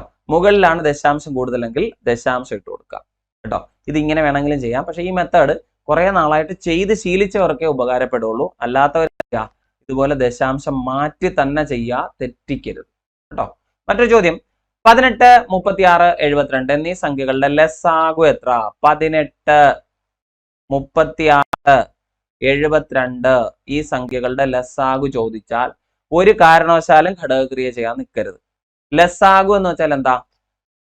ഈ 3 സംഖ്യകൾക്കും കോമൺ ആയിട്ടുള്ള ഒരു ഗുണിതത്തിന്റെ ഏറ്റവും ചെറിയ രൂപം എന്നല്ലേ, അല്ലെങ്കിൽ ഏറ്റവും ചെറിയ ഗുണിതമാര് ഇവർക്കെല്ലാം കോമൺ ആയിട്ടുള്ള. നിങ്ങളൊന്ന് ആലോചിച്ച് നോക്കിയേ, 18ന്റെ ഇരട്ടിയാണല്ലോ 36, 18ന്റെ ഇരട്ടിയല്ലേ, 36ന്റെ മൾട്ടിപ്പിൾ ആണല്ലോ 72. അതുകൊണ്ട് തന്നെ നമുക്ക് പറയാം 18ന്റെ മൾട്ടിപ്പിൾ ആണല്ലോ 72.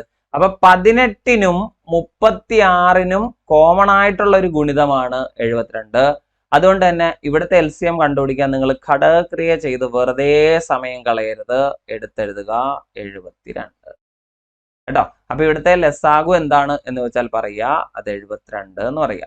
ഓക്കെ, ഇതേ ചോദ്യത്തിൽ തന്നെ നിങ്ങളോട് ഉത്സാഹ ചോദിക്കുകയാണെന്ന് വിചാരിക്കുക, അവിടെയും ഘടകക്രിയ ചെയ്ത് സമയം കളയണ്ട, 18 എന്ന് എടുത്തെഴുതിയാൽ മതി.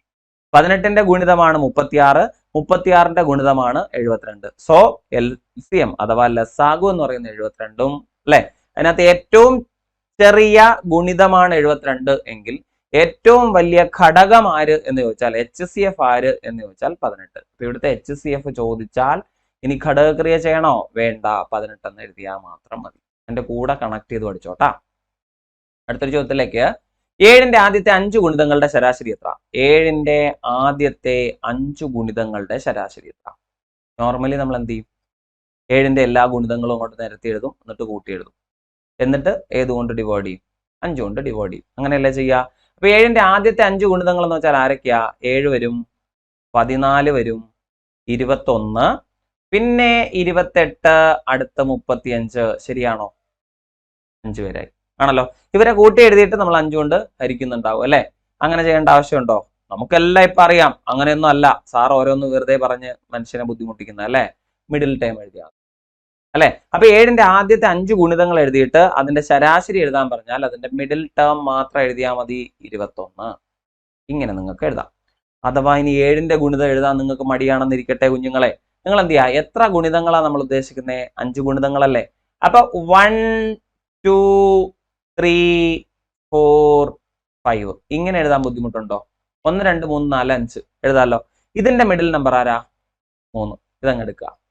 ഓക്കെ, ഈ 5 സംഖ്യകൾ 1, 2, 3, 4, 5 അങ്ങ് എടുത്തെഴുതുക. ഇതിന്റെ മിഡിൽ നമ്പർ ആരാ? 3. ഈ 3നെ ഒന്ന് 7 കൊണ്ട് ഗുണിക്കുന്നതുകൊണ്ട് എന്തെങ്കിലും കുഴപ്പമുണ്ടോ? ഇല്ല. 3 × 7 21. ഇങ്ങനെ ചെയ്താലും മതി.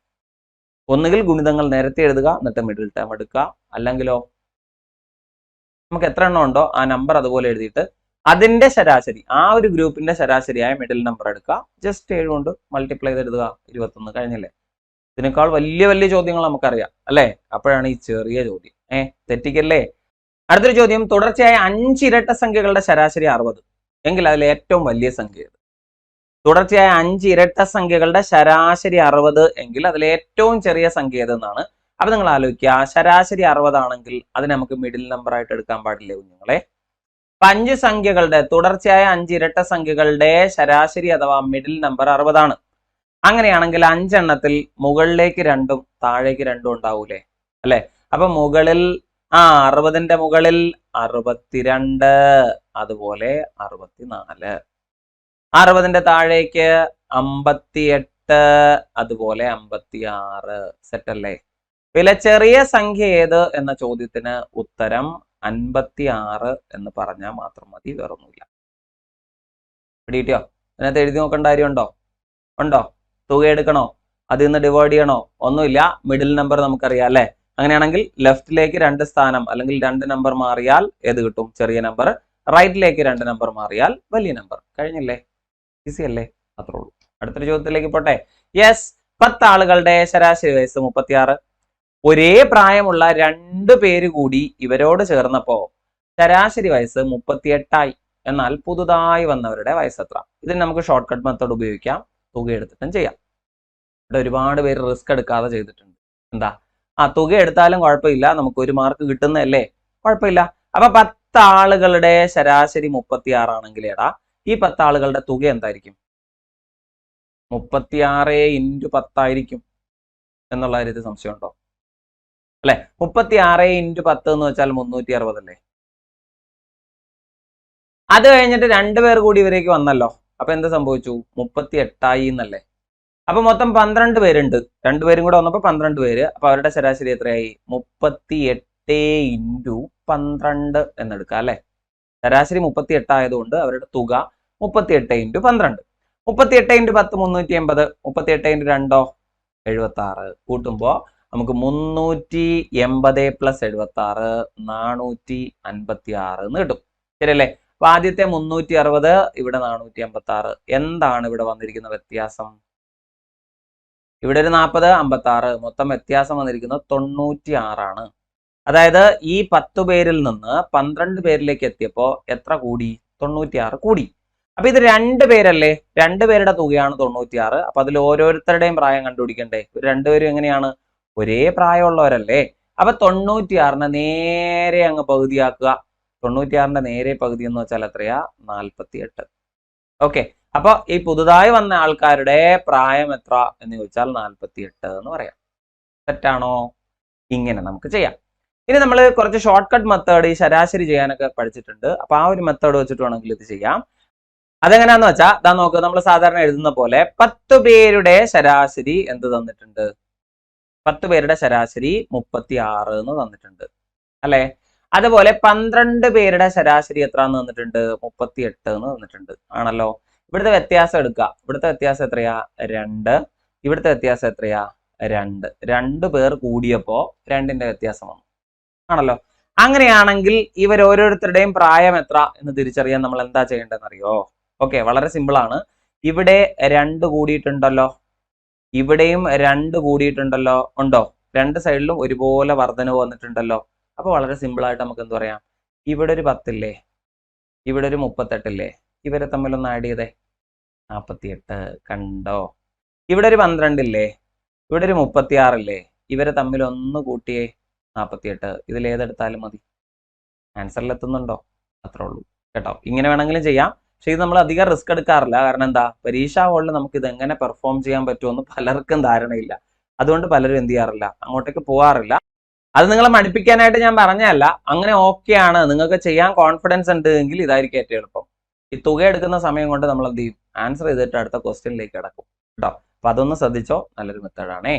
അടുത്തൊരു ചോദ്യം പറയാണ്, ഒരു ഓട്ടക്കാരന്റെ വേഗത 15 സെക്കൻഡിൽ 150 മീറ്റർ ആണ് എങ്കിൽ അയാളുടെ വേഗത മണിക്കൂറിൽ എത്ര കിലോമീറ്റർ എന്നാണ് അല്ലെ. 15 സെക്കൻഡിൽ 150 മീറ്റർ എങ്കിൽ അവിടെ നിന്ന് നമുക്ക് കിട്ടുന്നത് വേഗത മീറ്റർ പെർ സെക്കൻഡ് ആയിരിക്കൂലേ അല്ലെ. 15 സെക്കൻഡിൽ 150 മീറ്റർ ആണെങ്കിൽ കിട്ടുന്നത് മീറ്റർ പെർ സെക്കൻഡ് ആയിരിക്കും. ഇത് നമുക്ക് കിലോമീറ്റർ പെർ അവറിലേക്ക് മാറ്റിക്കൂടെ എന്നാണ് ചോദ്യം. പറ്റുമല്ലോ, അത്രേ ഉള്ളൂ. അപ്പൊ 15 സെക്കൻഡിൽ 150 മീറ്റർ എങ്കിൽ ഇവിടുത്തെ സ്പീഡ് എങ്ങനെ കിട്ടും എന്ന് ചോദിച്ചാ 150/15 അല്ലേ. 150നെ 15 കൊണ്ട് ഡിവൈഡ് ചെയ്താൽ എന്ത് കിട്ടും? 10 എന്ന് കിട്ടും. ഇതെന്താണ്? മീറ്റർ പെർ സെക്കൻഡ് ആണ് അല്ലെ.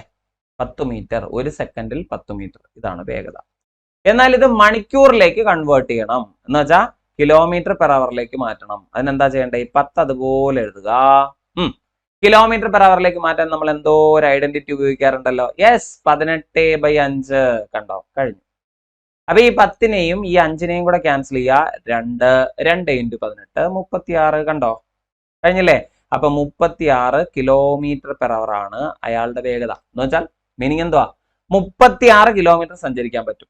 എത്ര സമയം കൊണ്ട്? 1 മണിക്കൂർ കൊണ്ട് അയാൾക്ക് 36 കിലോമീറ്റർ സഞ്ചരിക്കാൻ പറ്റും. കഴിഞ്ഞില്ലേ? അത്രേ ഉള്ളൂ. ആദ്യം നമ്മൾ മീറ്റർ പെർ സെക്കൻഡിൽ കണ്ടുപിടിച്ചു വേഗത, ഇതിനെ കിലോമീറ്റർ പെർ അവറിലേക്ക് മാറ്റി. അപ്പൊ നമുക്ക് എന്താ മനസ്സിലായേ? 1 മണിക്കൂറിൽ അയാൾക്ക് 36 കിലോമീറ്റർ സഞ്ചരിക്കാം. മറ്റൊരു വ്യത്യസ്തമായിട്ടുള്ള ചോദ്യമാണ്. പക്ഷെ ഈ വ്യത്യസ്തമായിട്ടുള്ള ചോദ്യം പതിവായിട്ട് ഒരു വർഷം ഏറ്റവും കുറഞ്ഞ 5 തവണയെങ്കിലും PSC ചോദിക്കാറുണ്ട് അല്ലെ. ജസ്റ്റ് നമ്പർ മാത്രമേ വ്യത്യാസം വരാറുള്ളൂ. ഈ ചോദ്യം ചെയ്യാനായിട്ട് നിങ്ങൾ അധികം ഒരുപാട് പേര് റേഷ്യോ ഒക്കെ ഉപയോഗിച്ചിട്ട് ഇത് ചെയ്യാറുണ്ട്. പക്ഷെ ഈ റേഷ്യോ ഉപയോഗിക്കുമ്പോഴുള്ള അപകടം എന്താണെന്ന് വെച്ചാൽ ഏതെങ്കിലും ഒരു മൂല്യം നമ്മൾ എഴുതുന്ന മാറിപ്പോയാൽ സംഗതി കഴിഞ്ഞു പോകും കേട്ടോ. അപ്പൊ അതുകൊണ്ട് ഇത് കുറച്ചുകൂടെ ലൈറ്റ് ആയിട്ട് ഒരു ഇക്വേഷൻ വെച്ചിട്ട് ചെയ്യേണ്ട ചോദ്യമാണ്. അപ്പൊ ചോദ്യം ഒന്ന് പരിചയപ്പെടാം. വീട്ടിൽ നിന്ന് രാമു 3 km/h വേഗതയിൽ സഞ്ചരിച്ചാൽ സ്കൂളിലെത്താൻ 25 മിനിറ്റ് വൈകും. ഓക്കെ, എന്നാൽ 4 km/h വേഗതയിലാണ് സഞ്ചരിക്കുന്നത് എങ്കിൽ 15 മിനിറ്റ് നേരത്തെ എത്തും. ഓക്കെ, എന്നാൽ വീടും സ്കൂളും തമ്മിലുള്ള അകലം എത്രയാണ്? അല്ലെങ്കിൽ വീട്ടിൽ നിന്നും സ്കൂൾ വരെ എത്ര അകലമുണ്ട് എന്നാണ് ചോദ്യം. അപ്പൊ ഇതിനകത്ത് ഞാൻ വരച്ചിട്ടിരിക്കുന്ന 4 അളവുകളെ നമുക്ക് ആവശ്യമുള്ളൂ. ഇത്തരത്തിലൊരു ചോദ്യം, ഇവിടെ ഒരാള് 10 മണിക്ക് സ്കൂളിൽ എത്തേണ്ട ആളാണെന്ന് വെക്കൂ. പുള്ളിക്കാരെ സഞ്ചരിക്കുന്ന 3 km/h 10:25 സ്കൂളിൽ എത്തുള്ളൂ. എന്നാൽ ആ വേഗത 4 km/h കൂട്ടാൻ തയ്യാറാണോ? എന്നാൽ എപ്പോൾ എത്തും? 15 മിനിറ്റ് നേരത്തെ 9:45 എത്തിച്ചേരും ആണല്ലോ. അപ്പൊ ഈ ഒരു കാര്യം കൃത്യമായി വിലയിരുത്തുക എന്നുള്ളതാണ്. എന്തൊക്കെയാണ് അവിടെ പറഞ്ഞിരിക്കുന്നത്?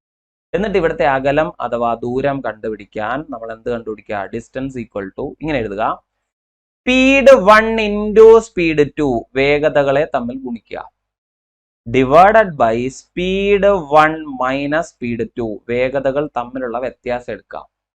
എന്നിട്ട് സമയ വ്യത്യാസം അവിടെ എത്രയാണോ സമയ വ്യത്യാസം വന്നിരിക്കുന്നത് അതുകൊണ്ട് ഗുണിച്ചെഴുതുക. അത്രേ ഉള്ളൂ കാര്യം. ഇതിങ്ങനെ തന്നെ പഠിച്ചു വെക്കുക. വേഗതകളെ തമ്മിൽ ഗുണിക്കുക, വേഗതകളെ തമ്മിൽ കുറയ്ക്കുക, എന്നിട്ട് സമയ വ്യത്യാസം കൊണ്ട് ഗുണിച്ചെഴുതുക. ഇത്രേ ഉള്ളൂ കാര്യം. ഓക്കെ, ഓരോന്ന് എഴുതാം. വേഗത സ്പീഡ് 1 എന്ന് വെച്ചാൽ ഉള്ളതിൽ വലുതെഴുതുക. വേഗതകളിൽ വലുതാണ് സ്പീഡ് 1 കേട്ടോ. അപ്പൊ 3, 4 ഇതിലേതാ വലുത്? 4. സ്പീഡ് 2 രണ്ടാമത്തെ വേഗത ആരാ? 3 ആണല്ലോ. ഇനി സമയ വ്യത്യാസം അഥവാ ടൈം ഗ്യാപ്പ് എന്ന് പറയുന്നതാണ് അടുത്ത പ്രശ്നം. ആദ്യം ഒരു 25 മിനിറ്റ് വൈകും, എന്നാൽ 15 മിനിറ്റ് നേരത്തെ അടുത്ത കേസിൽ, അല്ലെ? അപ്പൊ ആ 2 സമയങ്ങളും തമ്മിലുള്ള അകലം, അതായത് 10:25 9:45 എന്ന് ഞാൻ പറഞ്ഞില്ലേ, ആ 2 സമയവും തമ്മിലുള്ള വ്യത്യാസമാണ് നമുക്ക് വേണ്ടത്. അപ്പൊ അതുകൊണ്ട് നിങ്ങൾ എന്താ ചെയ്യേണ്ടത്? ആ 10:25 9:45 തമ്മിലുള്ള അകലം കണ്ടെത്താൻ 25നെയും 15നെയും തമ്മിൽ കൂട്ടിയാൽ മാത്രം മതി. 25ഉം 15ഉം തമ്മിൽ കൂട്ടിയാൽ നമുക്ക് കിട്ടുന്നത് 40 മിനിറ്റ് എന്നല്ലേ? ഇത് എഴുതാൻ പറ്റുമോ? പറ്റും. അപ്പൊ ഈ സമയ വ്യത്യാസം 40 മിനിറ്റ് ആണ്. പക്ഷെ നമുക്ക് വേഗത തന്നിരിക്കുന്ന എല്ലാം km/h അതുകൊണ്ട് തന്നെ ഈ സമയത്തെ നിങ്ങൾ മണിക്കൂറിലേക്ക് മാറ്റുക. ഇപ്പൊ ഇവിടെ നമ്മുടെ കയ്യിലുള്ള സമയ വ്യത്യാസം 40 മിനിറ്റ് ആണ്. ഇതിനൊന്ന് മണിക്കൂറിലേക്ക് മാറ്റുക. അപ്പൊ മണിക്കൂറിലേക്ക് മാറ്റുമ്പോൾ എന്താ കിട്ടുക? 40/60 എന്നല്ലേ കിട്ടുക? 40/60 അല്ലെ? അപ്പൊ മണിക്കൂറിലേക്ക് മാറി. 40 മിനിറ്റ് എന്നുള്ളത് 40/60 മണിക്കൂറായി മാറി. 40/60 ഒന്ന് സിംപ്ലിഫൈ ചെയ്താൽ 2/3 എന്ന് എഴുതാൻ പാടില്ലേ? അതായത് ഒരു മണിക്കൂറിന്റെ എത്ര ഭാഗം? 3/2 ഭാഗം. ഇത്രയും നമുക്ക് എഴുതാൻ പറ്റിയാൽ ഇത് അവിടെ കൊടുത്താൽ മാത്രം മതി. ശ്രദ്ധിച്ചോ? അപ്പൊ ഇത് കണ്ടെത്താനായിട്ട് നമ്മൾ ആദ്യം സ്പീഡ് തമ്മിൽ ഗുണിക്കുന്നു. അപ്പൊ 4ഉം 3ഉം തമ്മിൽ ഞാൻ ഗുണിച്ചെഴുതിയേ. ഓക്കെ, ഇനി 4ഉം 3ഉം തമ്മിൽ ഞാൻ എന്ത് ചെയ്യണം? കുറയ്ക്കണം. 4ഉം 3ഉം കുറച്ചാൽ എത്ര കിട്ടുള്ളൂ? 1 എഴുതിയേ. സമയ വ്യത്യാസം ടൈം ഗ്യാപ്പ് 40 മിനിറ്റ് ആണ്. പക്ഷെ അത് മണിക്കൂറിൽ നമ്മൾ എഴുതുമ്പോൾ 2/3 എന്ന് എഴുതിയാൽ മതി. കഴിഞ്ഞില്ലേ? ഇത്ര എഴുതിയാൽ മതി. 4 × 3 ഡിവൈഡഡ് ബൈ 1. ആ 1 എവിടെ നിന്ന് 4ഉം 3ഉം കൂടെ കുറച്ചതാ. ഇനി എന്താ വേണ്ടേ? ഇനി വേണ്ടത് എന്താണ്? ഇവിടുത്തെ സമയ വ്യത്യാസം എന്ന് വെച്ചാൽ മുന്നോട്ടുള്ള 25ഉം പിന്നോട്ടുള്ള 15ഉം രണ്ടും കൂടെ ചേർന്നാൽ മൊത്തം 40 മിനിറ്റ്. 40 മിനിറ്റിനെ മാറ്റുമ്പോൾ 2/3. ഈ ഒരു 3യും ഇവിടുത്തെ 3യും കൂടെ ഞാൻ ക്യാൻസൽ ചെയ്യട്ടെ. ബാക്കി ആരേ ഉള്ളൂ? ഈ 4ഉം ഇവിടുത്തെ 2ഉം മാത്രമേ ഉള്ളൂ. അപ്പൊ 4 × 2 8 കിലോമീറ്റർ. അപ്പൊ അവിടുത്തെ അകലം കണ്ടോ? അതായത് വീട് മുതൽ സ്കൂൾ വരെയുള്ള അകലത്തെ നമുക്ക് 8 കിലോമീറ്റർ എന്ന് വിളിക്കാൻ പാടുണ്ടോ? പാടുണ്ട്. വിളിക്കാം, ധൈര്യമായി വിളിക്കാം. തെറ്റായോ? ചെയ്തെടുക്കാൻ പറ്റുന്നതല്ലേ? നല്ല ചോദ്യമാണ്. അപ്പൊ അതിനുള്ള മാർഗവും ഒന്ന് പ്രത്യേകം നോട്ട് ചെയ്ത് വെക്കുക. നല്ലൊരു മെത്തേഡാണ് കേട്ടോ. ഈസി ആയിട്ട് നമുക്ക് സ്കോർ ചെയ്യാൻ പറ്റുന്ന മെത്തേഡാണ്. അടുത്തൊരു ചോദ്യം, രാജു 10,000 രൂപ മുടക്കി ഒരു സ്കൂട്ടർ വാങ്ങി, 1000 രൂപ മുടക്കി പുതുക്കി പണിയുകയും ചെയ്തു, 2500 രൂപ ചെലവാക്കി പെയിന്റ് ചെയ്തു. ഓക്കെ, ഇത്രയും ചെയ്തു കഴിഞ്ഞപ്പോൾ അയാൾക്ക് 20% ലാഭം കിട്ടണമെങ്കിൽ എത്ര തുകയ്ക്ക് അത് വിൽക്കണം എന്നാണ് ചോദ്യം. സിമ്പിൾ ചോദ്യമാണ്. 10,000 രൂപ ചെലവാക്കി സാധനം വാങ്ങി. ഇതിൽ തന്നെ 1000 രൂപ എന്തിനാണ്? മെയിൻ്റനൻസിന് വേണ്ടിയിട്ട്.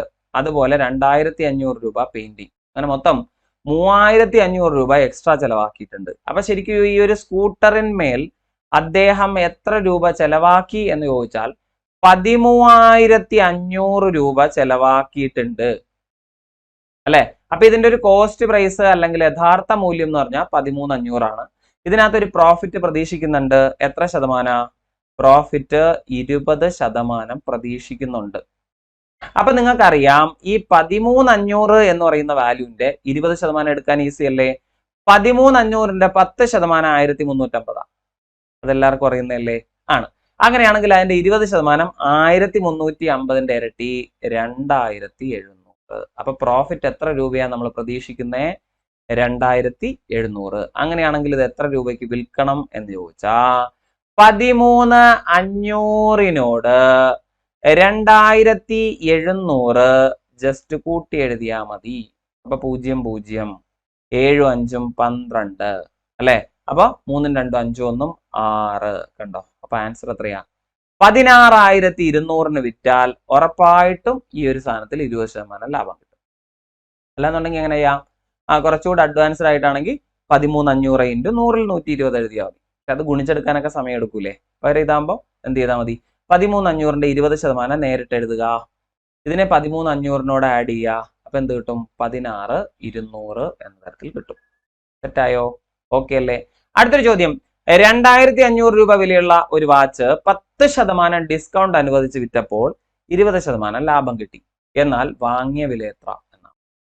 പിടികിട്ടിയോ? ഓക്കെ. ഈ ചോദ്യം ആകെ തലവേദനിപ്പിക്കുന്നതാണ്. ഒരുപാട് പേര് ഒരുപാട് സ്റ്റെപ്പ് എഴുതി കുറെ സമയം കളഞ്ഞു ചെയ്യുന്ന ചോദ്യമാണ്. ചിലർ എഴുതുമ്പോൾ തന്നെ ഇത് തെറ്റിപ്പോകുന്ന അവസ്ഥയുണ്ട്. അങ്ങനെയൊക്കെ ഉണ്ട്. അപ്പൊ ഈ ഒരു ചോദ്യം ചെയ്യാനായിട്ട് ഒരു എളുപ്പമാർഗമുണ്ട്. ഇവിടെ എന്തൊക്കെയാ തന്നിരിക്കുന്നത്? 2,500 രൂപ വിലയുള്ള വാച്ചിന് 10% ഡിസ്കൗണ്ട് കൊടുത്തു. ഡിസ്കൗണ്ട് കൊടുക്കുന്നത് എന്തായാലും യഥാർത്ഥ വിലയിലല്ലല്ലോ. സാധനത്തിന്റെ വിലകൾ ഏതൊക്കെയാ? യഥാർത്ഥ വില, മുഖവില, വിറ്റ വില, ഇങ്ങനെ 3 വിലയാണുള്ളത്. അപ്പൊ 2,500ന് ഡിസ്കൗണ്ട് കൊടുത്തിട്ടുണ്ട് എങ്കിൽ ഈ 2,500 എന്ന് പറയുന്നത് എന്താ? ഇതിന്റെ പരസ്യവില അല്ലെങ്കിൽ മുഖവില ആയിരിക്കുമല്ലോ. അപ്പൊ നിങ്ങൾ ഓർക്കുക, ഇതിന്റെ മാർക്കറ്റ് പ്രൈസ് അഥവാ പരസ്യവില 2,500 ആണ്. ആണോ അല്ലയോ? ഇതിൽ എത്ര ഡിസ്കൗണ്ട് കൊടുത്തിട്ടുണ്ട്? ഡിസ്കൗണ്ട് 10% ഡിസ്കൗണ്ട് കൊടുത്തിട്ടുണ്ട്. ആണല്ലോ. എന്നാൽ നമുക്ക് കണ്ടെത്തേണ്ട എന്നാണ്? ഇതിന്റെ വാങ്ങിയ വിലയാണ്, അതായത് കോസ്റ്റ് പ്രൈസ് ആണ് കണ്ടെത്തേണ്ടത്. അറിയോ? ഇല്ല. എന്നാൽ അവിടെ എത്ര ലാഭം കിട്ടിയിട്ടുണ്ട്? 20% പ്രോഫിറ്റ് കിട്ടിയിട്ടുമുണ്ട്. ആണോ? 20%. ഇത്ര എഴുതാൻ നിങ്ങൾക്ക് എല്ലാവർക്കും പറ്റുമോ? പരസ്യവില 2,500 എഴുതി. ഡിസ്കൗണ്ട് എത്ര? 10%. ഓക്കെ. കാരണം പരസ്യവിലയിലാണ് എന്ത് കൊടുക്കുന്നത്? ഡിസ്കൗണ്ട് കൊടുക്കുന്നത്. ഇനി കോസ്റ്റ് പ്രൈസ് എന്ന് വെച്ചാൽ എന്താ? വാങ്ങിയ വില. അതിലാണ് നമ്മൾ എന്ത് ചെയ്യുന്നത്? പ്രോഫിറ്റ്, ലാഭം കണക്കാക്കുന്നത്. ഇനി ഞാൻ ചോദിക്കട്ടെ, ഈ പരസ്യവിലയുടെ എത്ര ശതമാനം ഡിസ്കൗണ്ട് കൊടുത്തു? 10%. അപ്പൊ ശരിക്കും ഈ സാധനം വിറ്റിരിക്കുന്നത് പരസ്യവിലയുടെ 90%-ലല്ലേ കുഞ്ഞുങ്ങളെ? ആണോ?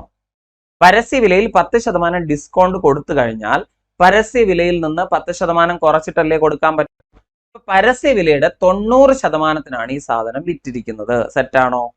ആണ്. അതവിടെ കിടക്കട്ടെ. ഇനി ഞാൻ ചോദിക്കട്ടെ, ഇതിനകത്തൊരു ലാഭം കിട്ടിയിട്ടുണ്ടോ? ഉണ്ട്. എന്ന് വെച്ചാൽ 20% ലാഭം ചേർത്ത് കോസ്റ്റ് പ്രൈസിന്റെ എത്ര ശതമാനം വിലയ്ക്കാണ് ഇത് വിറ്റിരിക്കുന്നത്?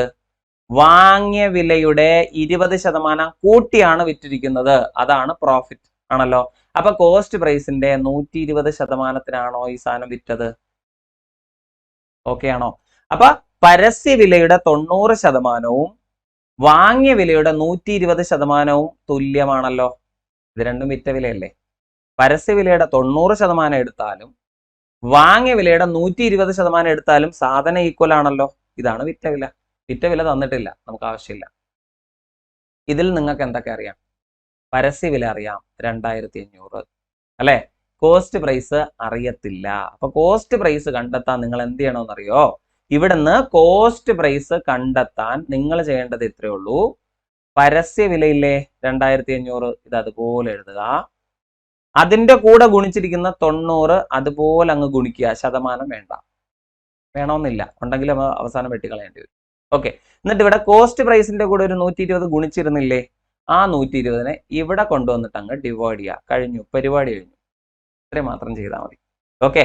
അപ്പൊ പരസ്യവിലയുടെ 90% ഈക്വൽ ടു കോസ്റ്റ് പ്രൈസിന്റെ, അതല്ലെങ്കിൽ യഥാർത്ഥ വിലയുടെ 120% അല്ലേ? അപ്പൊ യഥാർത്ഥ വില കണ്ടുപിടിക്കാൻ എന്ത് ചെയ്യുക? യഥാർത്ഥ വില കണ്ടുപിടിക്കാൻ പരസ്യവിലയെ ഏതുകൊണ്ട്?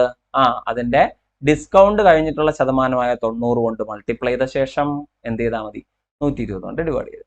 അപ്പൊ 90നെ 30 കൊണ്ട് ഡിവൈഡ് ചെയ്താൽ 3 എന്ന് കിട്ടും.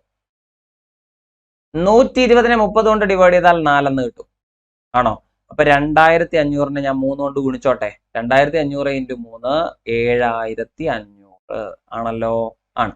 ഈ 7500 എന്ത് ചെയ്യാ? ജസ്റ്റ് 4 കൊണ്ട് ഡിവൈഡ് ചെയ്യാം. 7500 പകുതിയുടെ പകുതി. 7500 പകുതി 3750. എന്റെ പകുതി 1875. അപ്പൊ ശരിക്കും ഇതിന്റെ ഒരു യഥാർത്ഥ മൂല്യം അഥവാ വാങ്ങിയ വില എന്ന് പറയുന്നത് 1875 രൂപയാണ്. ഇത്രയേ ഉള്ളൂ. നല്ല ചോദ്യമാണ്, അത്യാവശ്യം നല്ല ചോദ്യമാണ്, കൊണ്ടുപോയി കൊളാക്കരുത്. ഓർക്കുക, മാർക്കഡ് പ്രൈസ് അഥവാ പരസ്യ വിലയിലാണ് നമ്മൾ എന്ത് കൊടുക്കുന്നത്? ഡിസ്കൗണ്ട് കൊടുക്കുന്നത്. അതുപോലെ കോസ്റ്റ് പ്രൈസിലാണ് നമ്മൾ എന്ത് കണക്കാക്കുന്നത്? പ്രോഫിറ്റ്. അപ്പൊ മാർക്കഡ് പ്രൈസും ഡിസ്കൗണ്ട് കഴിഞ്ഞിട്ടുള്ള ശതമാനം ഒരുമിച്ചെടുക്കുക. കോസ്റ്റ് പ്രൈസിനോടൊപ്പം ലാഭം കൂടി ചേർന്ന ശതമാനം എടുക്കുക. സമാധാനമായിട്ട് ഇതേ ചോദ്യം തന്നെ ഒരു 3 തവണ ഒന്ന് എഴുതി നോക്കിക്കോ. തെറ്റൂല, ഇതിന് ഒരിക്കലും തെറ്റൂല. ഇതിങ്ങനെ എഴുതി തന്നെ ചെയ്യുക, ഇല്ലെന്നുണ്ടെങ്കിൽ ചിലപ്പോൾ തെറ്റിപ്പോകും. ഓക്കെ ആണേ? റെഡിയാണേ? അടുത്തൊരു ചോദ്യം അതുപോലെ തരട്ടെ. നമ്മുടെ SCERT ടെക്സ്റ്റ് ബുക്കിൽ ഉള്ള ചോദ്യം അതുപോലെ ചെയ്യിക്കുകയാണേ. 3600 രൂപയ്ക്ക് വാങ്ങിയ ഒരു ഗ്യാസ് സ്റ്റൗ 10% കിഴിവ് അനുവദിച്ച് വിൽക്കുമ്പോൾ 20% ലാഭം കിട്ടണമെങ്കിൽ അതിന് എത്ര രൂപ പരസ്യ വില ഇടണം എന്നാണ്. അപ്പൊ തൊട്ട് മുമ്പ് ചോദിച്ചതിൽ നിന്ന് ചെറിയൊരു വ്യത്യാസം. ഇവിടെ എന്തൊക്കെ അറിയാം? കോസ്റ്റ് പ്രൈസ് അഥവാ വാങ്ങിയ വില നമുക്കറിയാം, 3600 തന്നിട്ടുണ്ട് അല്ലെ. അപ്പൊ 3600 രൂപയ്ക്ക് വാങ്ങി എന്ന് പറഞ്ഞിട്ടുള്ളത് കൊണ്ട് വാങ്ങിയ വില അഥവാ കോസ്റ്റ് പ്രൈസ് എഴുതി. ഇനി ഇതിനകത്ത് 10% ഡിസ്കൗണ്ട് കൊടുക്കുന്നു എന്ന് പറയുന്നു അല്ലെ. ഇപ്പൊ തൽക്കാലം ഡിസ്കൗണ്ട് എഴുതാൻ കഴിയില്ല, കാരണം കോസ്റ്റ് പ്രൈസിന്റെ കൂടെ ആരും എഴുതാറില്ല, നമ്മൾ ഡിസ്കൗണ്ട് എഴുതാറില്ല. എന്നാൽ ഇത് വിൽക്കുമ്പോൾ ലാഭം ഉണ്ടോ? ഉണ്ട്. എത്ര ശതമാനം? 20. അപ്പൊ എന്ത് ചെയ്യാ? പ്രോഫിറ്റ് 20% ആണല്ലോ, അതിവിടെ ചേർത്തോളൂ. കാരണം കോസ്റ്റ് പ്രൈസിൽ നമുക്ക് ലാഭം മാത്രമേ കണക്കാക്കാൻ പറ്റുള്ളൂ. അടുത്ത് പറയുന്നു, ഇവിടെ ഒരു മാർക്കഡ് പ്രൈസ് അഥവാ പരസ്യ വില കണ്ടെത്തണം. പക്ഷെ മാർക്കഡ് പ്രൈസ് നമുക്ക് അറിയോ? അറിയില്ല. അവിടെ ക്വസ്റ്റ്യൻ മാർക്ക് ഇട്ടോളൂ. ഡിസ്കൗണ്ട് ഉണ്ടോ? എത്ര ശതമാനം? 10%. ഇപ്പൊ ചെയ്ത ചോദ്യം നേരെ റിവേഴ്സ് വന്നു എന്ന് നിങ്ങൾ ആലോചിച്ചാൽ മതി. ഓക്കെ, ഇനി നിങ്ങൾ ആലോചിക്കുക, കോസ്റ്റ് പ്രൈസ് ആയ അല്ലെ, നിങ്ങൾ ഇങ്ങനെ ആലോചിക്കുക, കോസ്റ്റ് പ്രൈസിനോട് 20% പ്രോഫിറ്റ് കിട്ടിയിട്ടുണ്ടോ? ഉണ്ട്. അപ്പൊ അത് 120 എന്ന് എഴുതാമല്ലോ. അപ്പൊ കോസ്റ്റ് പ്രൈസിന്റെ 120% എന്നത് ആരുടെ? മാർക്കഡ് പ്രൈസിന്റെ 10% ഡിസ്കൗണ്ട് അല്ലേ. 10% ഡിസ്കൗണ്ട് കഴിഞ്ഞാൽ ബാക്കി അവിടെ എത്ര ഉള്ളൂ? 90 അല്ലേ. ഇത്ര എഴുതാമല്ലോ. ഡിസ്കൗണ്ട് എന്ന് പറയുമ്പോൾ കുറയാണ്, പ്രോഫിറ്റ് എന്ന് പറയുമ്പോൾ കൂടുകയാണ്. അതുകൊണ്ടാണ് 100നോട് കൂട്ടി എഴുതി, മറ്റേത് കുറച്ചെഴുതി. അപ്പൊ കോസ്റ്റ് പ്രൈസിന്റെ 120% എന്നത് മാർക്കഡ് പ്രൈസിന്റെ 90%-ന് തുല്യമാണല്ലോ. നമുക്ക് കണ്ടെത്തേണ്ടത് മാർക്കഡ് പ്രൈസ് അല്ലേടാ? ആണ്. അപ്പൊ മാർക്കഡ് പ്രൈസ് കാണാനായിട്ട് നമ്മൾ എന്ത് ചെയ്യണമെന്നറിയോ? നമ്മുടെ കോസ്റ്റ് പ്രൈസ് അതുപോലെ എഴുതുക. തന്നിട്ടുള്ള വിലയായ 3600 കോസ്റ്റ് പ്രൈസ് അതുപോലെ എഴുതുക. അതിന്റെ കൂടെ 120 ഗുണിച്ചു കഴിഞ്ഞാൽ ഇനി എന്ത് ചെയ്യാം? ധൈര്യമായിട്ട് 90 നമുക്ക് എന്ത് ചെയ്യാം? ഡിവൈഡ് ചെയ്യാം അല്ലെ. 120 ഇവിടെ കൊണ്ടുവന്നിട്ട് ഗുണിച്ചു, 90 ഡിവൈഡ് ചെയ്തു. അപ്പൊ ഈ 360-ഉം 90-ഉം കൂടെ ക്യാൻസൽ ചെയ്തുകൂടെ? 360-ൽ എത്ര എണ്ണം ഉണ്ട്? 4 അല്ലെ. ഇവിടെ ഒരു 0 കൂടെ ഇട്ടാൽ മതി. അല്ലെങ്കിൽ 3600-ൽ എത്ര 90 ഉണ്ട്? 40 ആണല്ലോ. 40 × 120 എടുത്താൽ മതി. 4 × 12 48, 2 0 എഴുതിയാൽ മതി. അപ്പൊ ഇതിൽ എത്ര പരസ്യ വില ഇടണം എന്നുള്ളതാണ് ചോദ്യം. 4800 പരസ്യ വില ഇട്ടാൽ മാത്രമേ ഈ സാധനത്തിൽ നമ്മൾ എന്ത് ചെയ്താൽ ഒരു 10% ഡിസ്കൗണ്ട് കഴിഞ്ഞ് കൊടുക്കുമ്പോൾ നമുക്ക് എന്ത് കിട്ടുള്ളൂ? 20% ലാഭം കിട്ടുള്ളൂ. തെറ്റായോ? നല്ല ചോദ്യമാണേ, കൊണ്ടുപോയി കളയരുതേ. ഒരുപാട് പേർക്ക് തെറ്റിപ്പോയിട്ടുള്ള ചോദ്യമാണ്, ഇനിയും തെറ്റാൻ സാധ്യതയുള്ള ചോദ്യമാണ്. ശ്രദ്ധയോടുകൂടി ചെയ്യുക. ഇവിടെ നമ്മൾ ഓർക്കേണ്ടത് കോസ്റ്റ് പ്രൈസിന്റെ കൂടെ ലാഭമോ നഷ്ടമോ, ലാഭമാണെങ്കിൽ കൂട്ടിയിട്ട് ഇൻറ്റു ചെയ്യുക, നഷ്ടമാണെങ്കിൽ കുറച്ചിട്ട് ഇൻറ്റു ചെയ്യുക. അതുപോലെ മാർക്കറ്റ് പ്രൈസ് അല്ലെ, ഡിസ്കൗണ്ട് എഴുതുമ്പോൾ കുറച്ചിട്ട് തന്നെ ഇൻറ്റു ചെയ്യുക. എന്നിട്ട് ഇവരെ ഒന്ന് ബാലൻസ് ചെയ്താൽ മാത്രം മതി. ശ്രദ്ധിച്ച് ചെയ്യുക. ഈ 2 ചോദ്യങ്ങൾ അങ്ങോട്ടും ഇങ്ങോട്ടും അറേഞ്ച് ചെയ്ത്, അല്ലെങ്കിൽ ഈ 2 ചോദ്യത്തിലും വന്നിരിക്കുന്ന വ്യത്യാസം എന്തെന്ന് കൃത്യമായി നോക്കി തന്നെ പഠിച്ചു വെക്കുക കേട്ടോ. ഒന്ന് നോക്കി വെക്കാനുള്ള സമയം നമുക്ക് ഇപ്പോഴും ഉണ്ട് കേട്ടോ. അതുകൊണ്ട് തെറ്റിക്കരുത്. റീസെന്റ് ആയിട്ട് പരീക്ഷയിൽ വന്നിട്ടുള്ളത് കൊണ്ട് ഇനിയും നമ്മളത് പ്രതീക്ഷിക്കുന്നു. അടുത്തൊരു ചോദ്യം, 3 മീറ്ററിന്റെ എത്ര ശതമാനമാണ് 75 സെന്റിമീറ്റർ? നമുക്ക് എല്ലാവർക്കും അറിയുന്നതാണ്. 3 മീറ്റർ എന്നതുകൊണ്ട് എന്താണ് ഉദ്ദേശിക്കുന്നേടാ? എത്ര സെന്റിമീറ്ററാ? 300 സെന്റിമീറ്റർ ആണ് നമ്മൾ ഉദ്ദേശിക്കുന്നത് അല്ലേ. ഇനി 75 സെന്റിമീറ്റർ അല്ലേ ചോദ്യം. അപ്പൊ 3 മീറ്റർ എന്ന് പറയുന്നതില് 75 സെന്റിമീറ്റർ എത്ര ശതമാനമാണ് എന്നറിയാൻ നിങ്ങൾ ഇത്ര മാത്രം എഴുതുക, 75/300 എന്നെഴുതുക. ആണോ? 75/300 എന്ന് എഴുതുക. എന്നിട്ട് എന്ത് ചെയ്യുക? 100 കൊണ്ട് മൾട്ടിപ്ലൈ ചെയ്യുക. ഇത് ക്യാൻസൽ ചെയ്യട്ടെ. ഓക്കെ, 75നെ 3 കൊണ്ട് ഡിവൈഡ് ചെയ്താൽ 25 എന്ന് കിട്ടൂലേ? കഴിഞ്ഞു. എത്ര ശതമാനം? 25% എന്നാണ്. ഇത് ഞാൻ 3 മീറ്റർ ഇട്ട് ചെയ്ത് കാണിച്ചു എന്നേ ഉള്ളൂ കേട്ടോ. 3 മീറ്റർ ആയിരുന്നില്ല പരീക്ഷയിലെ ചോദ്യം. അപ്പൊ 3 മീറ്ററിന്റെ എത്ര ശതമാനമാണ് 75 സെന്റിമീറ്റർ എന്ന് ചോദിച്ചപ്പോൾ നമ്മൾ എന്താ ചെയ്തേ? 375. പെട്ടെന്ന് ചെയ്യാൻ പറ്റുന്ന നമ്പർ എന്നുള്ള രീതിയിൽ എടുത്തു എന്നേ ഉള്ളൂ. ഇനി എന്നാൽ നമ്മുടെ പരീക്ഷയ്ക്ക് വന്ന ചോദ്യം 5 മീറ്റർ എന്നായിരുന്നു. ആണോ? ആണ്. അപ്പൊ അങ്ങനെയാണെങ്കിൽ 5 മീറ്റർ ഇട്ട് ഈ ചോദ്യം ഒന്നുകൂടെ ചെയ്താലോ? 3 മീറ്റർ ആണെങ്കിൽ 25 തന്നെയാണ്. എന്നാൽ 5 മീറ്റർ വരുമ്പോ എങ്ങനെ എഴുതുകടാ? 500 എന്ന് എഴുതുക അല്ലെ? മുകളിൽ ആര് തന്നെ എഴുതുക? 75 തന്നെ എഴുതുക. എന്നിട്ട് ഇൻറ്റു 100 കൊടുത്താൽ മതി. പോരെ പോരെ പോരെ? യെസ്, വെട്ടിക്കളഞ്ഞു. അപ്പൊ 75/5, 75നെ 5 കൊണ്ട് ഡിവൈഡ് ചെയ്താൽ നമുക്ക് കിട്ടുന്നു 15. അപ്പൊ എത്ര ശതമാനം? 15% കേട്ടോ. 5 മീറ്റർ ആണെങ്കിൽ ആൻസർ 15%. 3 മീറ്റർ ആയതുകൊണ്ട് അതിന്റെ 25%. ഒരു ചതുരത്തിന്റെ നീളവും വീതിയും 20% വർദ്ധിപ്പിച്ചാൽ അതിന്റെ പരപ്പളവ് എത്ര ശതമാനം വർദ്ധിക്കും? നമ്മൾ SCERT യൂണിറ്റുകളിലൊക്കെ പഠിക്കുന്ന ഒരു ചോദ്യമാണ് അല്ലെ? അപ്പൊ നീളവും വീതിയും വർദ്ധിപ്പിച്ചാൽ അതിന്റെ പരപ്പളവിൽ എത്ര വർധനവ് ഉണ്ടാവും എന്നറിയാൻ നമ്മൾ ചെയ്യേണ്ട കാര്യം ഇത്രേ ഉള്ളൂ. ഇപ്പൊ 100 എന്ന് പറയുന്ന ഒരളവ് അല്ലെ, നിലവിൽ പരപ്പളവ് 100 സെന്റിമീറ്റർ സ്ക്വയർ അല്ലെങ്കിൽ യൂണിറ്റ് സ്ക്വയർ ഉള്ളതാണെന്ന് വിചാരിക്കും. ഇതിന്റെ നീളത്തിൽ നമ്മൾ ഒരു വർധനവ് കൊണ്ടുവരുന്നു. നീളത്തിൽ എത്ര വർധനവ്? 20% വർധനവ്. അപ്പൊ അതിനെ തന്നെ നമുക്ക് 100ൽ 120 എന്നെഴുതാമല്ലോ. ഓക്കെ, അതിന്റെ നീളത്തിൽ നമ്മളൊരു 120% കൊണ്ടുവരുന്നു എന്ന് വെച്ചാൽ 20% വർദ്ധിപ്പിച്ചു. അതുപോലെ അതിന്റെ വീതിയിലും ഇതുപോലെ 20% വർദ്ധിപ്പിക്കുകയാണ് എന്ന് വിചാരിക്കുക. എന്ന് വെച്ചാൽ എത്രയാ? 100ൽ 120. അപ്പൊ 100 ആയിരുന്ന ആ ഒരു ഏരിയ ഇപ്പൊ വർദ്ധിപ്പിച്ച് നമ്മൾ 100ൽ 120 2 തവണ എഴുതിയിരിക്കുകയാണ്. അപ്പൊ അവിടുത്തെ വർധനവ് ശരിക്കും എത്ര ശതമാനം എന്ന് കണ്ടുപിടിക്കാൻ പോവാണ്. ഇവിടെ ഉണ്ടോ 2 0, ഇവിടെ 2 0 വെട്ടിക്കളഞ്ഞല്ലോ. ഇവിടെ 2 0, ഇവിടെ 2 0 വെട്ടിക്കളഞ്ഞല്ലോ. അപ്പൊ ശരിക്കും ഇത് എത്രയായിട്ട് മാറുന്നു? 12 × 12 144 ആയിട്ട് മാറുന്നു. കണ്ടോ? അപ്പൊ 100 ആയിരുന്നത് 144 ആയിട്ട് വർദ്ധിച്ചു എന്ന് വെച്ചാൽ എന്താ മീനിങ്? 44% വർധനവ്. കിട്ടിയോ? ഇതാണ് ഇവിടുത്തെ ആൻസർ. കഴിഞ്ഞു. അപ്പൊ 100 എന്നുള്ളത് അടിസ്ഥാന വിലയായിട്ട് എടുക്കുക. അതിലാണ് വർധനവ്. നീളത്തിൽ 20 വർധനവ്, വീതിയിൽ 20. അപ്പൊ എന്ത് എഴുതുക? 100ൽ 120, 100ൽ 120 ക്യാൻസൽ ചെയ്തപ്പോ 12 × 12 144. അപ്പൊ 100ൽ നിന്ന് 144ലേക്ക് വന്നപ്പോ എത്ര വർദ്ധിച്ചു? 44% വർദ്ധിച്ചു. സെറ്റാണോ? ഇതിന് മറ്റൊരു മെത്തേഡ് ഉണ്ട്, ഒരു ഫോർമുല നമ്മൾ ഉപയോഗിക്കാറുണ്ട്. അതിങ്ങനെയാണ് A+B+AB/100 എന്ന് പറഞ്ഞിട്ടൊരു ഫോർമുല ഉപയോഗിക്കാറുണ്ട്. അതായത് വർധനവ് വരുന്ന സാഹചര്യമെല്ലാം അല്ലെ ഫുള്ള് പ്ലസ് ആയിട്ട് തന്നെ നമുക്ക് എഴുതാൻ പറ്റും. ആ രീതിയിൽ നമുക്ക് വേണമെങ്കിൽ ചെയ്യാം. അപ്പൊ 20% നീളത്തിലും 20% വീതിയിലും വർദ്ധിപ്പിച്ചപ്പോ എക്കും ബിക്കും നമ്മൾ എന്ത് കൊടുക്കുന്നു? 20 എന്ന് കൊടുക്കുന്നു. അപ്പൊ എങ്ങനെ എഴുതുക? 20 + 20 പ്ലസ് 20 × 20/100 എന്ന് കൊടുക്കാൻ പറ്റുമോ? പറ്റും. അപ്പൊ എന്താ കിട്ടുക? 20 + 20 40 പ്ലസ് 20 × 20 ആരാ? 400 അല്ലെ? 400നെ 100 കൊണ്ട് ഡിവൈഡ് ചെയ്താൽ മതി അല്ലെ? ക്യാൻസൽ ചെയ്യട്ടെ. അപ്പൊ 40 + 4 എത്ര കിട്ടും? 44. അപ്പൊ അവിടുത്തെ വർധനവ് എത്ര ശതമാനം എന്ന് വെച്ചാൽ പറയാ 44% എന്ന് പറയാ. സെറ്റായോ? അത്രേ ഉള്ളൂ. അടുത്തൊരു ചോദ്യം കണ്ടോ? ഈ ടൈപ്പ് ക്വസ്റ്റ്യൻസ് ഉണ്ടോ?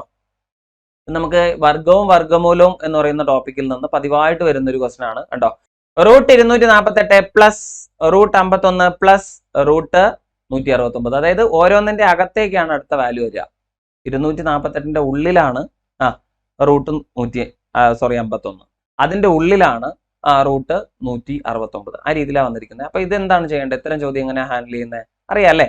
169ന്റെ റൂട്ട് ആദ്യം തന്നെ എടുക്കുക. അതെത്രയാ? 13 അല്ലെ? ഈ 13നെ എടുത്തിട്ട് 51നോട് ആഡ് ചെയ്യുക. ഓക്കെ, ആദ്യം 169ന്റെ റൂട്ട് 13 എടുക്കുക, 13നെ 51നോട് ആഡ് ചെയ്യുക അല്ലെ? ആഡ് ചെയ്യുമ്പോൾ എന്താ കിട്ടുക? ഇത് 64 എന്ന് കിട്ടും. ആണല്ലോ? എന്നിട്ട് ഈ 64ന്റെ റൂട്ട് എടുക്കുക. 64ന്റെ റൂട്ട് എത്രയാ? 8. ഈ 8നെ കൊണ്ടുവന്നിട്ട് എവിടെ ആഡ് ചെയ്യുക? ഈ 248ൽ ആഡ് ചെയ്യുക. 248നോട് 8 ആഡ് ചെയ്യുമ്പോൾ എന്ത് കിട്ടും? 256 എന്ന് കിട്ടും. അതിന്റെ റൂട്ട് എടുത്ത് എഴുതിയാൽ മതി. 256ന്റെ റൂട്ട് 16 അല്ലേ? കഴിഞ്ഞു. അപ്പൊ നമ്മുടെ ആൻസർ എത്രയാ? 16. 16 കഴിഞ്ഞില്ലേ? അത്രേ ഉള്ളൂ. ഓരോന്നിന്റെ റൂട്ട് എടുക്കുക, തൊട്ടടുത്തതിനോട് ആഡ് ചെയ്യുക, പിന്നെ റൂട്ട് എടുക്കുക, ആഡ് ചെയ്യുക, അങ്ങനെ പുറകിലേക്ക് പോവാ കേട്ടോ. അങ്ങനെയാണ് നമ്മൾ ഇവിടെ എത്തിയത് 16. ഇതെല്ലാവർക്കും അറിയുന്ന ചോദ്യമാണ്. അടുത്തൊരു ചോദ്യം ഇപ്പൊ നമുക്ക് കിട്ടിയ ഒരു ചോദ്യമാണ്. 32⁻⁻1/5 മൈനസ് 27⁻2/3. ഓക്കെ, ഓരോന്ന് എടുത്ത് ചെയ്യാം. അപ്പൊ 32 എന്താ എടുക്കേണ്ടേ? -1/5 ആണല്ലോ. ആണ്.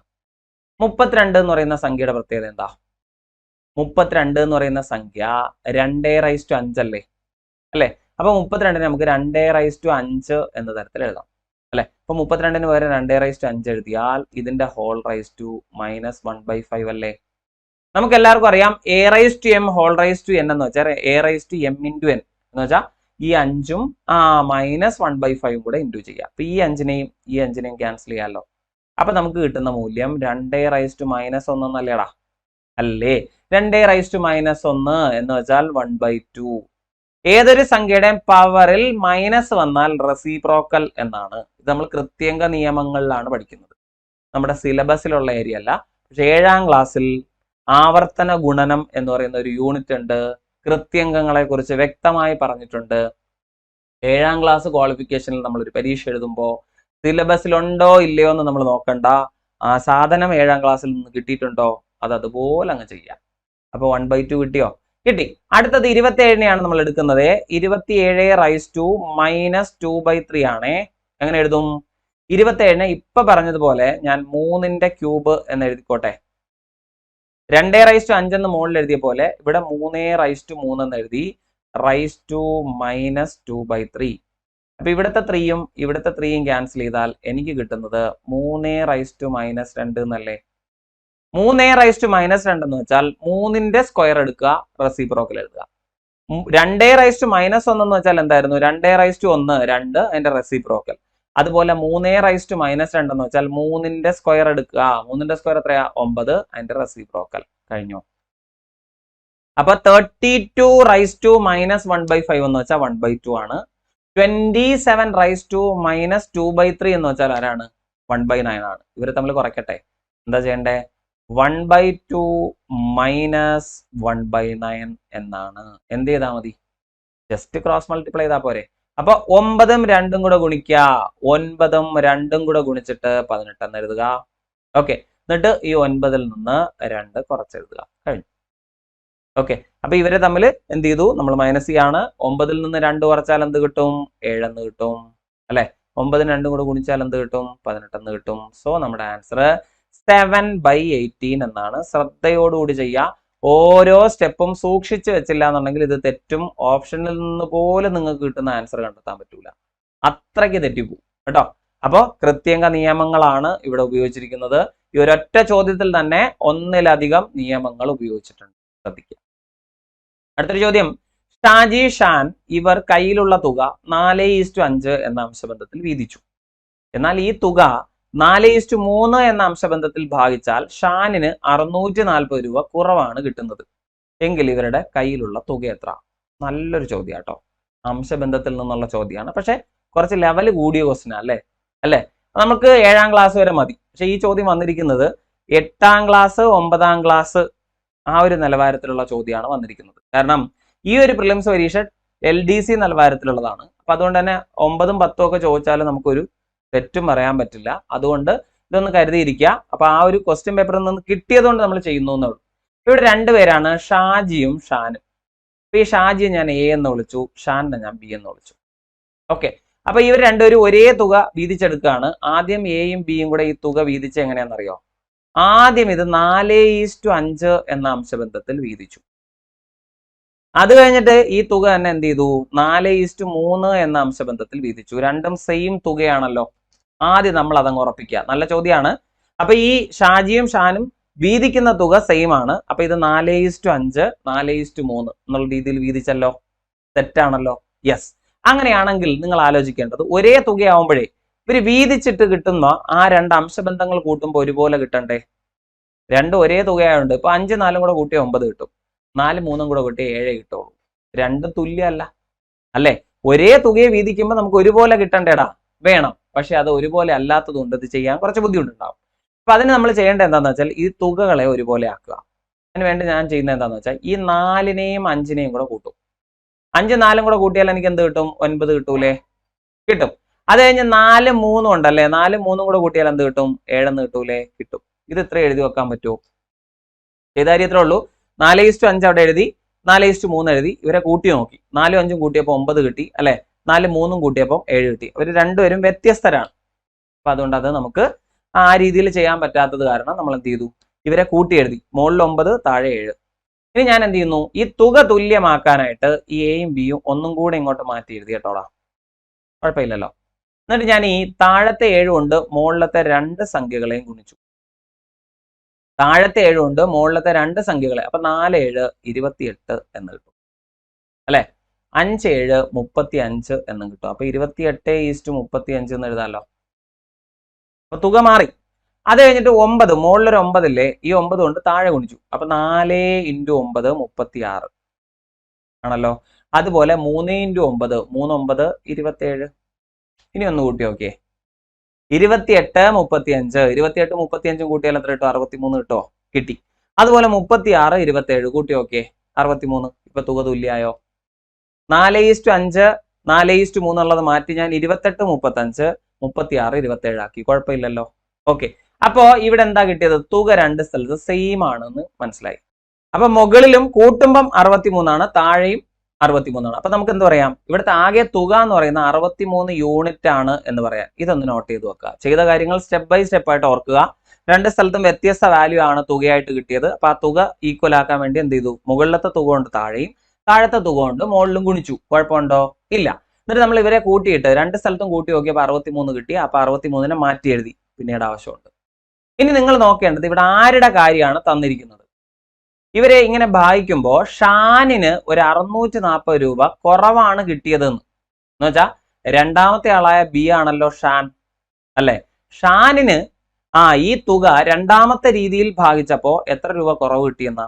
640 രൂപ. എന്ന് വെച്ചാൽ നിങ്ങൾ കണ്ടാൽ തന്നെ അറിയാം, ബിക്ക് ആദ്യം 35 യൂണിറ്റ് കിട്ടി, എന്നാൽ രണ്ടാമത് 27 യൂണിറ്റേ കിട്ടിയിട്ടുള്ളൂ.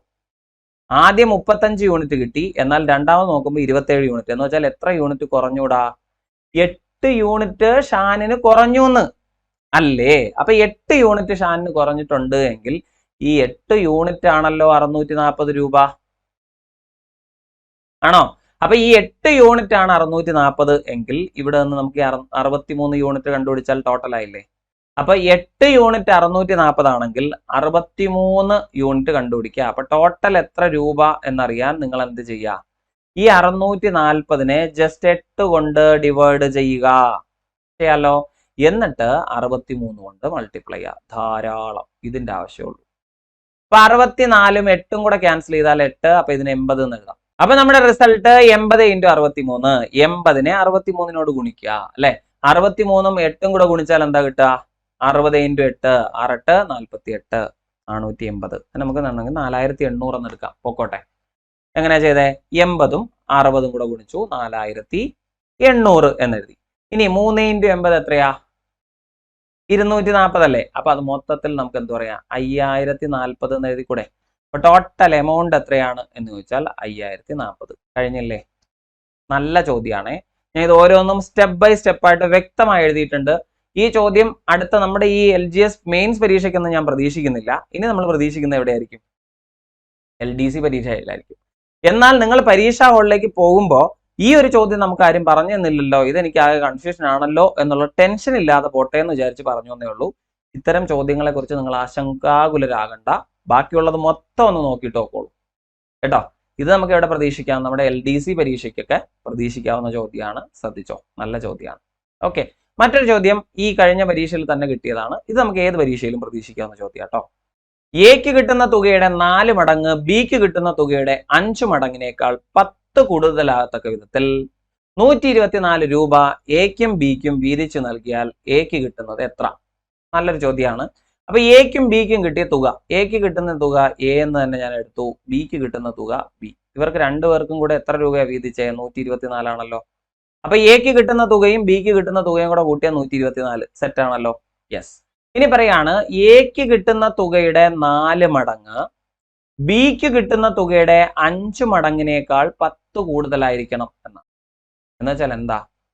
എക്ക് കിട്ടുന്ന തുകയും ബിക്ക് കിട്ടുന്ന തുകയും തമ്മിലുള്ള ബന്ധം 124 ആണെങ്കിൽ എക്ക് കിട്ടുന്ന തുകയായ എയുടെ 4 മടങ്ങും ബിക്ക് കിട്ടുന്ന തുകയായ ബിയുടെ 5 മടങ്ങും തമ്മിൽ കുറച്ചാൽ എത്ര കിട്ടണം? 10 രൂപ കിട്ടണം. ഇതല്ലേ ഇവിടെ ചോദ്യത്തിൽ പറഞ്ഞിരിക്കുന്നത്. എക്ക് കിട്ടുന്ന തുകയുടെ 4 മടങ്ങ് 4A ആണല്ലോ. ബിക്ക് കിട്ടുന്ന തുകയുടെ 5 മടങ്ങിനേക്കാൾ, അതായത് ബിക്ക് കിട്ടുന്ന തുക ബി ആണല്ലോ, അതിന്റെ 5 മടങ്ങ് 5B ആണല്ലോ. അപ്പൊ 4Aയും 5Bയും തമ്മിലുള്ള വ്യത്യാസം 10. ഇത്ര എഴുതാൻ നമുക്ക് പറ്റുമോ? പറ്റും. അങ്ങനെയാണെങ്കിൽ ഇവിടെ നിന്ന് നമുക്ക് വേണ്ടത് എയുടെ തുകയാണ്, അല്ലെങ്കിൽ എക്ക് കിട്ടിയ തുകയാണ് വേണ്ടത്. ഇത് ചെയ്യാനായിട്ട് എന്താ മാർഗം? ഇവിടെ വളരെ സിമ്പിൾ ആണ്. നമുക്ക് ആരെ അങ്ങ് ഒഴിവാക്കുക? ഈ ബി എന്ന് പറയുന്ന മൂല്യത്തെ തന്നെ അങ്ങ് ഒഴിവാക്കുക. ബി എന്ന മൂല്യത്തെ ഇവിടെ നിന്ന് അങ്ങ് കളയുക എന്നുള്ളതാണ്. ഇപ്പൊ ബി എന്ന മൂല്യത്തെ കളയാൻ ഒറ്റ മാർഗ്ഗമുള്ളേ. ഇവിടെ ബിയോടൊപ്പം ഒരു 5 ഇല്ലേടാ. അപ്പൊ ഇവിടെ ബിയോടൊപ്പം നമ്മൾ എന്ത് ചെയ്യുക? ഒരു 5 കൊടുക്കുക കേട്ടോ. അപ്പൊ നമുക്ക് ചെയ്യാൻ കുറച്ച് സൗകര്യമായിരിക്കും. അപ്പൊ ഞാൻ എന്ത് ചെയ്യുന്നറിയോ? ഈ ആദ്യം എഴുതിയിരിക്കുന്ന A+B ഒന്ന് മാറ്റാൻ പോവാണേ. അവനെ മൊത്തം ഞാൻ എന്ത് ചെയ്യാൻ പോവാണ്? ഒരു 5 കൊണ്ട് അങ്ങ് ഗുണിക്കാം എന്ന് തീരുമാനിച്ചു. മൊത്തത്തിൽ ഞാൻ എന്ത് ചെയ്യാണ്? 5 കൊണ്ട് ഗുണിക്കുകയാണ്. എയെ 5 കൊണ്ട് ഗുണിച്ചാൽ 5A എന്ന് കിട്ടുമല്ലോ. ഓക്കെ, ഇനി ബിയെ ഞാൻ എന്ത് ചെയ്യുന്നു? 5 കൊണ്ട് ഗുണിക്കുന്നു. അപ്പൊ എന്ത് കിട്ടും? 5B എന്ന് കിട്ടുമല്ലോ. ഓക്കെ, ഇനി എന്ത് ചെയ്യാണ്? 124നെ ഞാൻ 5 കൊണ്ട് ഗുണിക്കുന്നു. 124 × 5 എന്ന് വെച്ചാൽ 124ന്റെ പകുതി എടുക്കുക. എത്രയാ? 62. അതിന്റെ കൂടെ ഒരു 0 ഇട്ടാൽ മതി. ഇത്ര എഴുതാൻ പറ്റുമല്ലോ. അപ്പൊ ഇതൊരു ഇക്വേഷൻ, ഇതൊരു ഇക്വേഷൻ. ഈ ഇക്വേഷൻ തമ്മിൽ ഒന്ന് കൂട്ടി നോക്കിയേ. 4Aയും 5Aയും കൂട്ടിയാൽ നമുക്ക് കിട്ടുന്നത് 9A. 5B മൈനസ് ആണ്, 5B പ്ലസ് ആണ്. കൂട്ടിയാൽ 0 അല്ലേ കിട്ടത്തുള്ളൂ. അപ്പൊ അതങ്ങ് പോയി കിട്ടി. ഓക്കെ, അപ്പൊ 5Aയും 4Aയും കൂടെ കൂട്ടി 9A എന്ന് എഴുതി. അതുപോലെ 5Bയും മൈനസ് 5Bയും കൂടെ കൂട്ടിയപ്പോൾ 0 കിട്ടി. ഇനി എന്ത് ചെയ്യാ? 10ഉം 620 കൂടെ കൂട്ടിയാൽ 630 എന്ന് കിട്ടി. ആണോ? അപ്പൊ എ കണ്ടുപിടിക്കാൻ, അല്ലെങ്കിൽ എക്ക് കിട്ടിയ തുക കണ്ടുപിടിക്കാൻ 630നെ ജസ്റ്റ് 9 കൊണ്ട് ഡിവൈഡ് ചെയ്താൽ പോരെ അല്ലെ? അപ്പൊ 63നെ 9 കൊണ്ട് ഡിവൈഡ് ചെയ്താൽ എന്ത് കിട്ടും? 7 എന്ന് കിട്ടൂലേ? ഇതിനെ നമുക്ക് എങ്ങനെ എഴുതാം? 70 എന്ന് എഴുതാം. അപ്പൊ ശരിക്കും എക്ക് കിട്ടിയ തുക എത്ര എന്ന് വെച്ചാൽ പറയാ 70. ഇവിടെ നിന്ന് ബിക്ക് കിട്ടിയ തുക എന്താന്ന് എഴുതി കൂടെ? പറ്റും. 124ൽ 70 പോയാൽ ബാക്കി 54. അപ്പൊ എയുടെ ഷെയർ എത്ര എന്ന് ചോദിച്ചാൽ 70 രൂപ. ബിയുടെ ഷെയർ എത്ര എന്ന് ചോദിച്ചാൽ 54. കണ്ടോ? ഇത്രയേ ഉള്ളൂ. ഇതാണ് നമ്മൾ റീസെന്റ് ആയിട്ട് പരീക്ഷയിൽ കണ്ടിട്ട് ഞെട്ടിപ്പോയ 2 ചോദ്യങ്ങളാണ് ഈ അവസാനം ഞാൻ ചെയ്തത് കേട്ടോ. അപ്പൊ ആ ചോദ്യങ്ങൾ അറിയില്ല, അത് അറിയാത്തത് കൊണ്ട് പരീക്ഷ ഹാളിൽ എനിക്കൊരു കോൺഫിഡൻസ് കുറഞ്ഞു പോകണ്ട എന്നുള്ളത് കൊണ്ട് എന്ത് ചെയ്തു? ഞാൻ അത് അങ്ങോട്ട് പറഞ്ഞു തന്നുള്ളൂ കേട്ടോ. ഈ 2 ചോദ്യങ്ങളിൽ രണ്ടാമത്തേത് നമുക്കൊരു നേരിയ ചാൻസ് പ്രതീക്ഷിക്കാം കേട്ടോ. ആദ്യത്തെ ചോദ്യം നമ്മുടെ പരീക്ഷയിൽ വരും എന്നുള്ള ഒരു വിശ്വാസത്തിലൊന്നും പോകണ്ട. അതിന് മുമ്പുള്ള ചോദ്യങ്ങളെല്ലാം സെറ്റാക്കി കൊണ്ടുപോക്കും കേട്ടോ. റെഡി? യെസ്. അപ്പൊ ഇത്രയാണ് നമ്മൾ കണക്ക് ചോദ്യങ്ങൾ ചെയ്യുന്നത്. ഇപ്പൊ ഒരു 25 ചോദ്യങ്ങൾ നമ്മൾ അങ്ങ് വർക്കൗട്ട് ചെയ്തിട്ടുണ്ട്. പിന്നെ അതിന്റെ അനുബന്ധ വിവരങ്ങളും പറഞ്ഞിട്ടുണ്ട്. ഇത്രയും മാത്രം പഠിച്ചിട്ട് നോക്കോ. ഇത്രയും മാത്രം പഠിച്ചിട്ട് പോവാന്ന് വെച്ചാൽ ഇതുവരെ പഠിച്ച കഴിഞ്ഞ കാര്യങ്ങൾ കളയണമെന്നല്ല, ഇതും കൂടെ ഒന്ന് അഡീഷണൽ അയച്ചു വെച്ചിട്ട് പോക്കോ കേട്ടോ. ഇതുമായിട്ട് കണക്ട് ചെയ്ത ചോദ്യങ്ങൾ നമുക്ക് അവിടെ നിന്ന് കിട്ടും. ഒരു സംശയവും വേണ്ട, ധൈര്യമായിട്ട് പൊക്കോ. പേടി വേണ്ട. കണക്ക് പേടിയാണ്, കണക്ക് ടെൻഷനാണ്. എന്റെ മാർക്ക് കളയും എന്ന് വിചാരിച്ചു പോകരുത്. അതുകൊണ്ട് തന്നെ അങ്ങനെ വിചാരിച്ചു പോയാൽ ഏറ്റവും ചെറിയ ലെവലിലുള്ള ചോദ്യം പോലും ചെയ്യാനുള്ളൊരു ധൈര്യക്കുറവുണ്ടായിരിക്കും. അത് നമ്മുടെ റിസൾട്ടിനെ ബാധിക്കും. അതുകൊണ്ട് ധൈര്യമായി ചെയ്തോളൂ. നിങ്ങൾ എല്ലാവരും പഠിച്ച കാര്യങ്ങൾ മാത്രമേ പരീക്ഷയ്ക്ക് ഉണ്ടാവുള്ളൂ. ഉറപ്പായിട്ട് നിങ്ങൾക്ക് കിട്ടും. കണക്കിന്റെ 10 മാർക്ക് ഇവിടുന്ന് കിട്ടും. അപ്പൊ നിങ്ങൾ ചോദിക്കും മെന്റൽ എബിലിറ്റി ഇല്ലേ? ഉണ്ട്, അതിന്റെ ക്ലാസ് പുറകെ വരുന്നത് കേട്ടോ. അപ്പൊ മെന്റൽ എബിലിറ്റിയിൽ നിന്നുള്ള ചോദ്യങ്ങൾ നമുക്ക് തൊട്ടടുത്ത ക്ലാസ്സിൽ വർക്കൗട്ട് ചെയ്യാം. അപ്പൊ ഈ ചെയ്ത ചോദ്യങ്ങൾ ഒന്നുകൂടെ ഒന്ന് റിവൈസ് ചെയ്ത് വെക്കൂ. മെന്റൽ എബിലിറ്റി ആയിട്ട് അടുത്ത ക്ലാസ്സിൽ കാണാം. Thank you.